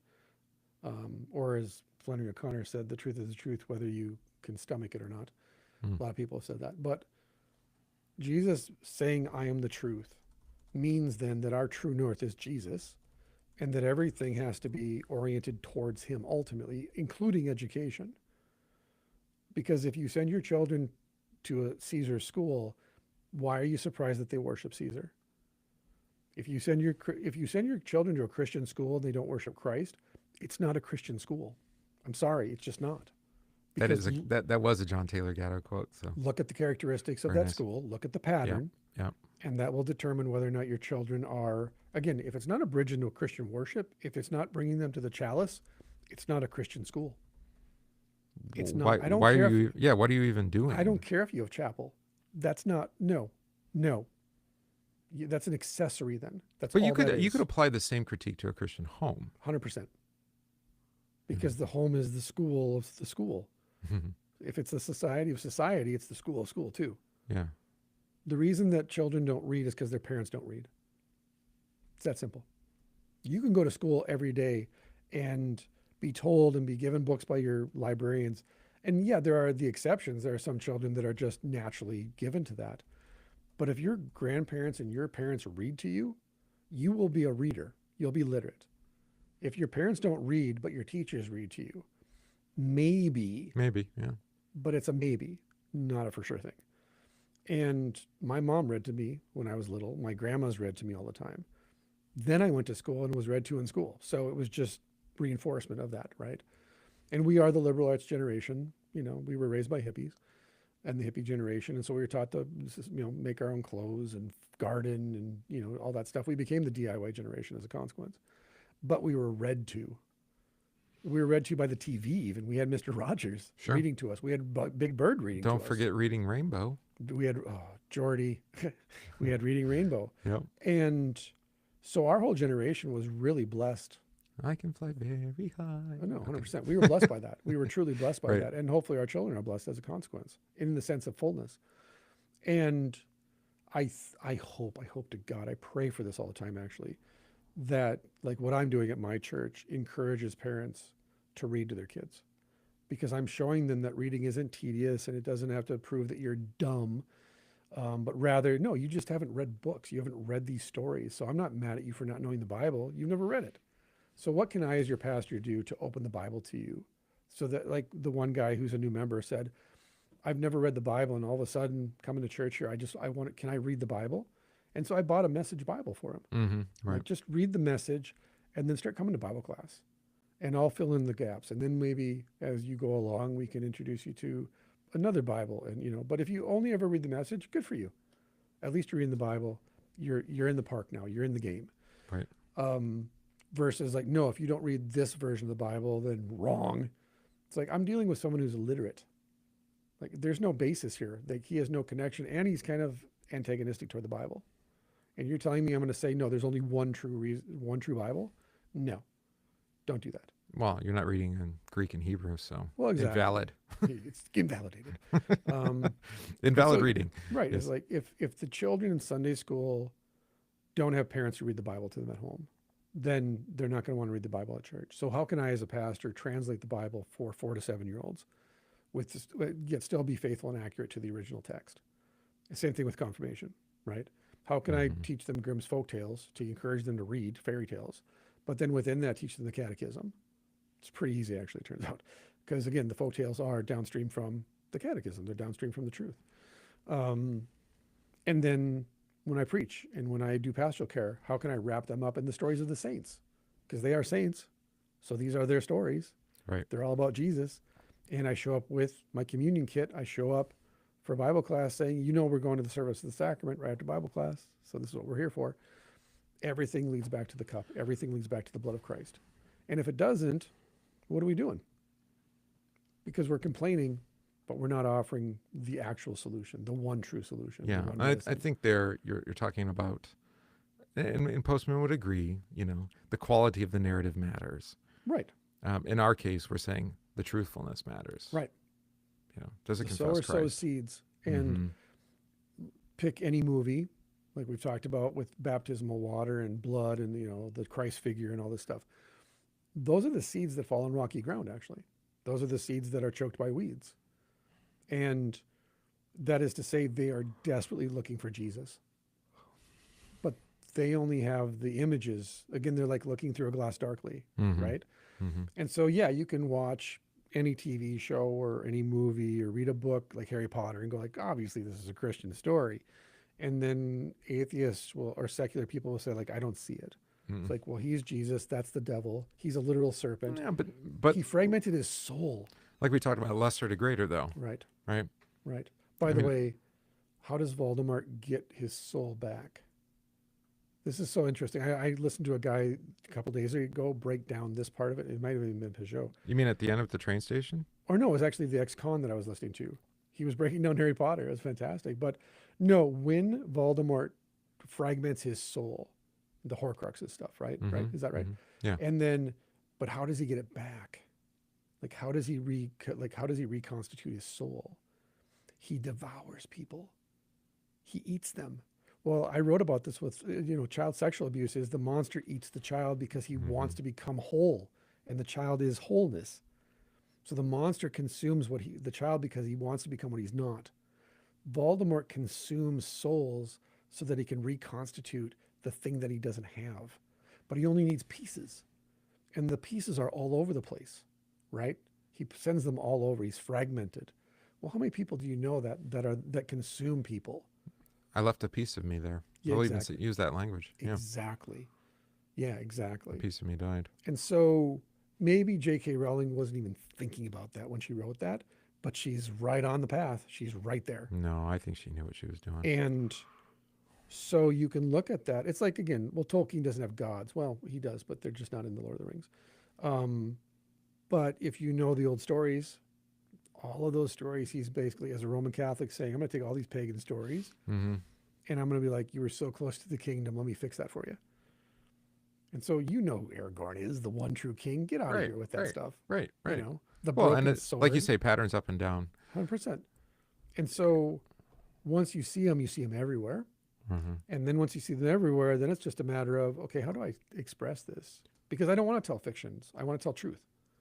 And so you look at fictional stories and you go, okay, this is a fictional story, but all the elements of the gospel are here. So now how am I going to translate this back into the truth? Well, that's pretty easy then, because you're grounded in Christ. Right. And so, yeah, Jesus laid down and took up his life. So you're looking for that everywhere then. Every story has somebody who's going to lay down their life for the other. At Memorial Day services at the cemetery, we read John when Jesus says, no greater love than this. And then we apply it to the soldiers, not to Jesus. And in a lesser way, the soldiers reveal Jesus. Correct. Which is what my job is, being there as the chaplain, then, is to say, as the chaplain for the VFW and for the Ladies Auxiliary, and because I know the Ladies Auxiliary goes after me and they're going to bastardize this, here's my prayer. This is Christ, and what they did by sacrificing their lives leads us to Christ. It doesn't replace him. And I don't even mind Luther's language there, like little Christ. Yeah, 100%. Sub-creators. That's what Tolkien calls us. Yeah. We're just little Christs. We're Christians. And so I think this is why I don't like when fundamentalist Christians in particular say, don't read Harry Potter because it's all about witchcraft and it's devil. It's like, A, you're missing the whole point. You're being way too literal. Yeah. And way too, you're just wrong. Because everything is an apologetic. Literally everything is an apologetic for Christ, because everything is aping the truth, except the truth itself. But evangelicals don't have the sacrament, so they don't have the blood. Because they deny the truth of Christ's words. They are pretty direct. Yeah. Well, I would argue that evangelicals, in a sense, are participating in a fiction. Yeah. Because they're calling Jesus a liar in John 6. Right. Well, I preached on this from Matthew 12 on Wednesday, that Jesus says the sins against him will be forgiven, not the sins against the Spirit. Right. So we've seen this, right, where folks are compelled after, I don't know, listening to a podcast even, speaking of the sacrament, to read the scripture again, read John 6 again and say, oh, right. Now the Spirit has convicted you, right? Right. Now you can no longer believe the fiction. Right. But then you can recognize what is fiction. Because and you repent of it. That's the difference. Yeah. Yeah. John Wick bleeds a lot because he is the salvation figure in the John Wick series. Obviously, he's the hero, even though he's a villain. Right. So John Wick's actually Satan. It's in the first movie. He's Baba. He's the guy you send to kill the boogeyman. Yeah. He's the guy you send to kill the boogeyman. Well, there's only one person who can kill the boogeyman. That's the boogeyman, which is the king of all the monsters. Right. That's the point of where the wild things are. Max is the king of the monsters. He's like, I don't want to be the king of the monsters. I want my mom. Like, yeah, you have a home, Max. You need to go back to it. And Max has to travel across the sea to his true home. And when he gets home, his food is there and it's warm and it's waiting for him.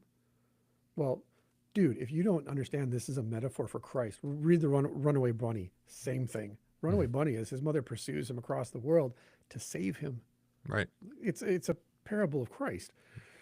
And you can enjoy the story for what it is, but as a Christian, you have to teach, I think you have to teach your children. This is about Jesus, by the way, so that your child grows up seeing Jesus everywhere.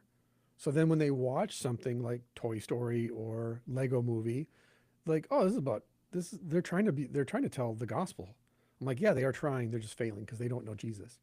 But like, we get that. I think Lassiter did, but anyway. Nice. But he got kicked out, and that's when Pixar went south. So That's true. That's true. Or whatever. Did he go to Disney? I think he went over to Disney. He took over Disney. He took over Disney Animation. Disney Parks? No, he did something, animation. Or creative director or something like that. Oh, he had some big job, like creative. You should read the section that Postman talks about theme parks. Anyway. Yeah, well, there's that too. Speaking of fake fiction, yeah, well, yeah, it's fake heaven. Yep, exactly. That's what he calls it. I mean, look at cruise lines that are just giant carnivals on the ocean. You're like, this is Noah's Ark, but just really weird.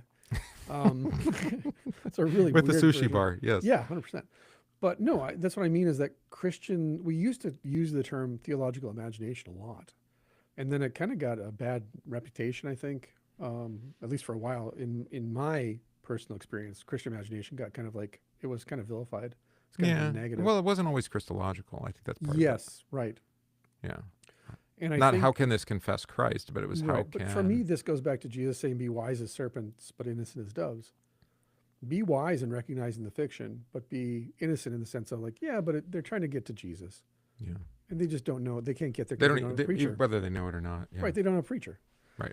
And so, yeah, the God you worship makes weal and woe, as Postman noted. Like, science is cruel. Like, the God of science is cruel. Simone Weil points this out, and others have pointed this out. Right. And I think as a church, then, we can be that exotic, mystical place again very easily by just leaning into the soul and leaning into, well, what feeds the soul? Well, it's not the guy up front preaching in a certain way that just makes me cry. It's not the music. No, it's like it's the word that does everything. Right. So where do I receive that word, right? But again, I understand why people don't want to come to church, because you don't want to have your mythology blasted to pieces by God. You don't want to encounter the living God because he's alive and he's wild, and that doesn't align with what I want. Yeah. Yeah. Give me a God that makes sense. Give me a God of right angles. I think I appreciate then, the value of other stories. Yeah. I think what do I have coming? Oh, from Symbolic World, the Robin Hood one. Yeah. Oh yeah. Is shipped. I think it's By shipped. the way, is the Snow White audiobook still free? I have a copy of it, They but advertised the audiobook for free, and I think it came if you pre-ordered, maybe. Oh, okay. Because I noticed they were advertising that. And the symbolism of Little Red Riding Hood I have sitting here on my. So good, so good. Oh, I don't know. I only have Robin. Yeah, I only have Little Red Riding Hood. I was going to say this at the beginning, but I'll say it at the end. I have a book for Lent, Wardrobes and Rings Through Lenten Lands with the I saw that. Inklings Yeah. by Malcolm Guite. Malcolm knows his stuff. And by the way, every meditation is 4 pages or less. And Malcolm's a Christian. He is a good Christian. Mm-hmm. It makes a difference. And I don't use that term lightly. He is a good Christian. He is a good man. He is a hobbit. He looks like a hobbit. He looks like he fell out of the... Smokes like a hobbit, drinks like a hobbit. Well, he looks like he fell out of the late 60s, early 70s. He does the thing that I've threatened to do. Right. I think he has a wardrobe he has basically 4 outfits. I think so. It's a British thing, and you can mix and match a little bit, but basically, yeah. You've got your smoking jacket. That's your smoking His jacket. wife loves him, and that's all that matters at Yes, that point. absolutely. Yes. But, and yeah, go subscribe to Malcolm Guite's channel on YouTube. He's phenomenal. His readings are fantastic. He's so great. He's whimsical. He's got a book coming out on Gawain and the Green Knight. Yep, pre-ordered. Next month. April. Ships in April. It's just a wealth of riches for me right now as a reader, because everything's coming out that I love. But anyways, so we're actually going to get into the Inklings for Lent, on Lent. Is that what we're doing? Well, that's what I'm doing. You can choose to do what you want, or you can choose to do that. It's your choice. We're going. I might. Yeah, it's Lent, so I might put you through suffering through some I'm just secular saying that. humanists. So if anybody's like, "Why did you read Postman?" It's Gillespie. It wasn't me. It did come up in the show. No, that's and we've great. never read him on the fair. show. No, we read Nathaniel Hawthorne on the show because I wanted to. So I'm not going to. Okay, that's fair enough. That's fair enough. Again, we spent way too long on Rod Dreher's book at this show. So that's true. There are times and seasons. It's fine. And to put best construction on it, it teaches people, hopefully, from our conversation, to not poo-poo text just because they're not quote unquote Christian. To read text with a critical eye and say, hey, there's some stuff in here that I agree with. It's actually really useful. And there's some stuff that I wouldn't agree with as a Christian. But again, be a student. Yeah. Yeah. Don't like I said, you can hear some sympathetic criticism here. Yeah. Of the nature of idolatry and how we turn things into idols. I think that's helpful. For sure. Even if he doesn't go to the higher truth and the actual antidote. Right. But again, that's okay. In the sense of what he's about. Yeah. Well, I mean, for his own salvation's sake, sad, but so it is. Right. So it is. God still used him as a gift to us. So. But I think considering the current state of public education in the United States in particular, and the current state of Christian education in America in particular, I think this is useful. Read Gatto, read Postman, read people from the past, so you can look like we were doing and go, oh, this is how this played out. Oh, that didn't go well. Yeah. Or like we noted at the end there, I think Elon might have read this because he seems to be quoting him. In an inverted way, though. Hey, we were all young, curious students at some point in our life, and people came along and taught us stuff. And so if you want to know why Sam Altman believes what he believes, or Peter Thiel, or Elon... or why I treat media and education the way I do. Yeah, read the stuff that we grew up on, or that we were introduced to in college in particular. Mm-hmm. For a long time, I loved Howard Zinn. I loved Noam Chomsky. Noam Chomsky is not a good person. No, it turns out he's actually quite vile and evil. And a lot of his theories are wrong, it turns out. But in the moment, we are people of our time. Yeah. And the reason that we have repentance is so we can say, at the time, loved his stuff. Got older, learned more information, changed my mind, repented, moved on. But Chomsky was one of the guys who got me interested in languages early on in college. Mm-hmm. And so, yeah, I can thank him for that, for getting me interested in semiotics, the language of symbols, Right. and just etymology in general. Yeah. And everything else I can just throw away. You know, Yeah. Howard Zinn turns out not a very good historian after the fact. But in the time when he was popular, we were all reading him. Sure. And so he was highly influential. Yeah, and I mean, the need to apologize all the time. Well, again, you tear down statues because you have a very infantile understanding of history. Yeah. Why not leave the statues up as a reminder, hey, don't be this guy. We could get started on bands we used to like. Anyway. Don't do that. Let's let's We'll be never lost speak forever. of that. Let's never speak of that. There are no pictures and there's no video evidence. So no, let's not. All right. But listen to ABBA because they are the best pop band ever. So We'll let that be. I've been listening to a lot of Radiohead lately and Always Gillian good. Welch again, going back Always to Gillian good. Welch. Who else was I? Oh, I was listening to Linkin Park last night. I just, for whatever reason, I was in the Linkin Park mood. And I was in my 30s when Linkin Park was banging, but you know, sometimes you just got to go back and be nostalgic and be like, yeah, okay, this wasn't so bad. Yeah. And then Yeah. there's other stuff you're like, I can't believe I listened to this. It's so bad. New metal. Well, I was in seminary when new metal came out, so thank God I missed that trend. But hey, if you don't like Limp Bizkit, I'm just sorry. If you ain't down Fred with Limp Durst has Bizkit, got a great look going right now. yeah, if you ain't down with Limp Bizkit, you know. It's like, are you going to still dress like that? Yep, I'm still Yep, going to I dress like sure that. am. I'm gonna Even though I'm ride an this old to the middle-aged man. bitter end. Yep. Hey, it's still better than Motley Crue when they went on their last tour. You're like, oh God, you're cadavers, man. Stop. You're not even moving anymore. So yeah, it's okay. In Christ, we're all forgiven, and we all know where we're going to go when this all comes to a bitter end for a lot of people. Heaven is open. You are forgiven, and so 10,000 blessings be to you today. Peace. Done.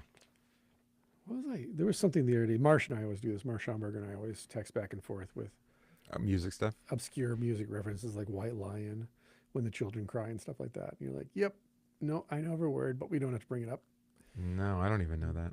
White Snake, not White Lion. Here we go again. Tawny Katan on the hood of the car. Yep. Mhm. Yep. Yep. David Cover Version, he was called because he was just ripping off Robert Plant. Yeah. I did like Coverdale Page. And then Coverdale Page came along and proved that trope was actually true.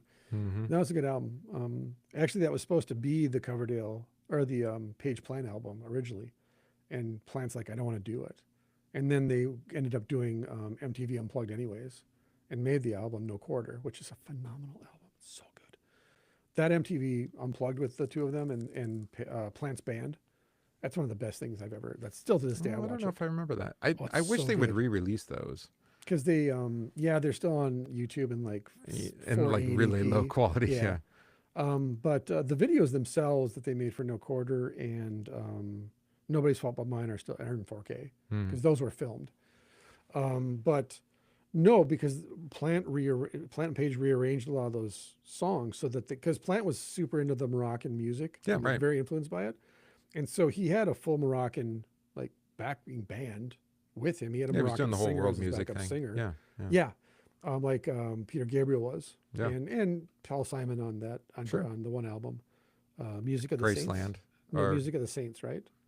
Well, Graceland had They Lady had South Smith on it. African, Yeah, Lady Smith, Lady Smith, Black Mambazo. I saw them live. But Phenomenal. the next album is actually I like that album way better than Graceland. Rhythm of the Saints? No, Rhythm of the that's- Saints. No, yeah, Rhythm of the Saints, right?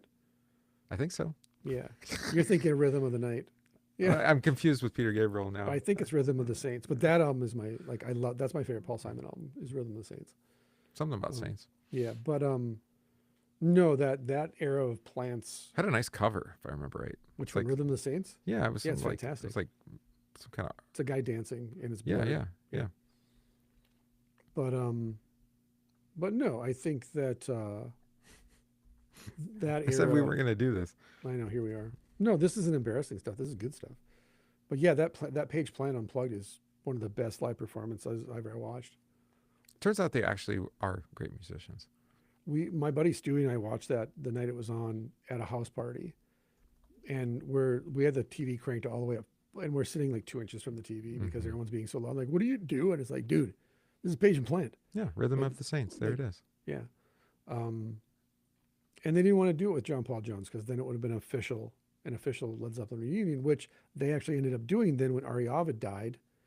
And that's one of the best Zeppelin performances ever. And they're all in their 60s when they did that. And then Jason Bonham was drumming. You've seen that in 4K. Mm-hmm. That's so good. Because they just down-tuned and they just played it at the tempo that they could do. And it's so good. It's so good. Lady Smith is on that one too, on Rhythm of the Saints. Oh, is it? Yeah, Interesting. they're on there too. They're on Grace Landon on that. Oh, interesting. Okay. But yeah, no, there's some great stuff that came out. It's just that a lot of their popular music, like Paul Simon's popular music, and even Peter Gabriel's popular music, wasn't their best stuff. Like Peter Gabriel's soundtrack for The Passion of the Christ, to this day, it's still one of the best soundtracks, top 3 for me. It's just hard because of the movie. Yeah, exactly. Well, I just divorced myself from the movie and pretend it didn't happen. But yeah, Passion of the Christ soundtrack.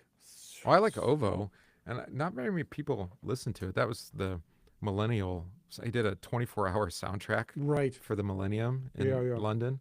Yeah. And that the album version, it's shorter. Obviously, it's not 24 hours. Isn't it 4? Is it 4 albums? No, it's just one. Oh, it is. Okay. Yeah, it's just What one. am I? Is that who did that? They put out 4 albums for. Zarika, Flaming Lips. Oh, that's what it was. Yeah. You play them all at the same time. Yep. It's based on the Mm-hmm. what they call it, parking lot experiments. That's what eating mushrooms does, kids. That's what eating mushrooms does. I used that album in my music theory column. You know, our friend Ellie Cora class. was up on stage with Flaming Lips. No. Yeah, she was. She dressed up. She dressed up in the whole outfit and everything, Okay. and got to get up there and dance. Fun. All Yeah. right. Yeah. I stopped going when they got really performative that way. Well, that's because one man who was actually the anchor for the whole group got hooked on drugs and couldn't perform anymore. And then they kind of went out. Wayne took over the group at that point and proved that Wayne was not the creative genius of the group. No. He was the No. guitarist, whatever his name is. I lost his name. Yeah. I mean, yeah. Wayne's creative, but not. Yeah, no. He's And I find now I'm going back to our generation more than because when I was younger, I would go back to the 70s and 60s a lot more because that's what I grew up with. Whereas now that I'm 54, I go back to the 90s and late 80s more now. Right. Yeah. Which is, I think, why I'm so much, like, I've gone way deep into Nine Inch Nails again. But mainly the 2000 stuff. Right. Because, again, with Teeth is just, and then my 15-year-old is a diehard Nine Inch Nails fan. And he wants the CDs. He's into CDs. And so, yeah, he's like, well, I'm like, what do you want for Christmas? I used to have every single thing. Right. Because I had the numbers on the back. What are they for the label? What's it called? It's like 001, 002, 003. I had all the singles. I had the whole thing. Oh, did you? Mm-hmm. The only thing is I get to teach my 15-year-old this is post-sobriety Trent Reznor and Yes, I know. pre-sobriety Trent We went Reznor. over that on the show, I think. Yeah, I think we did. But yeah, you got to do that as an adult, as a parent. Like, hey, just so you understand, don't become a drug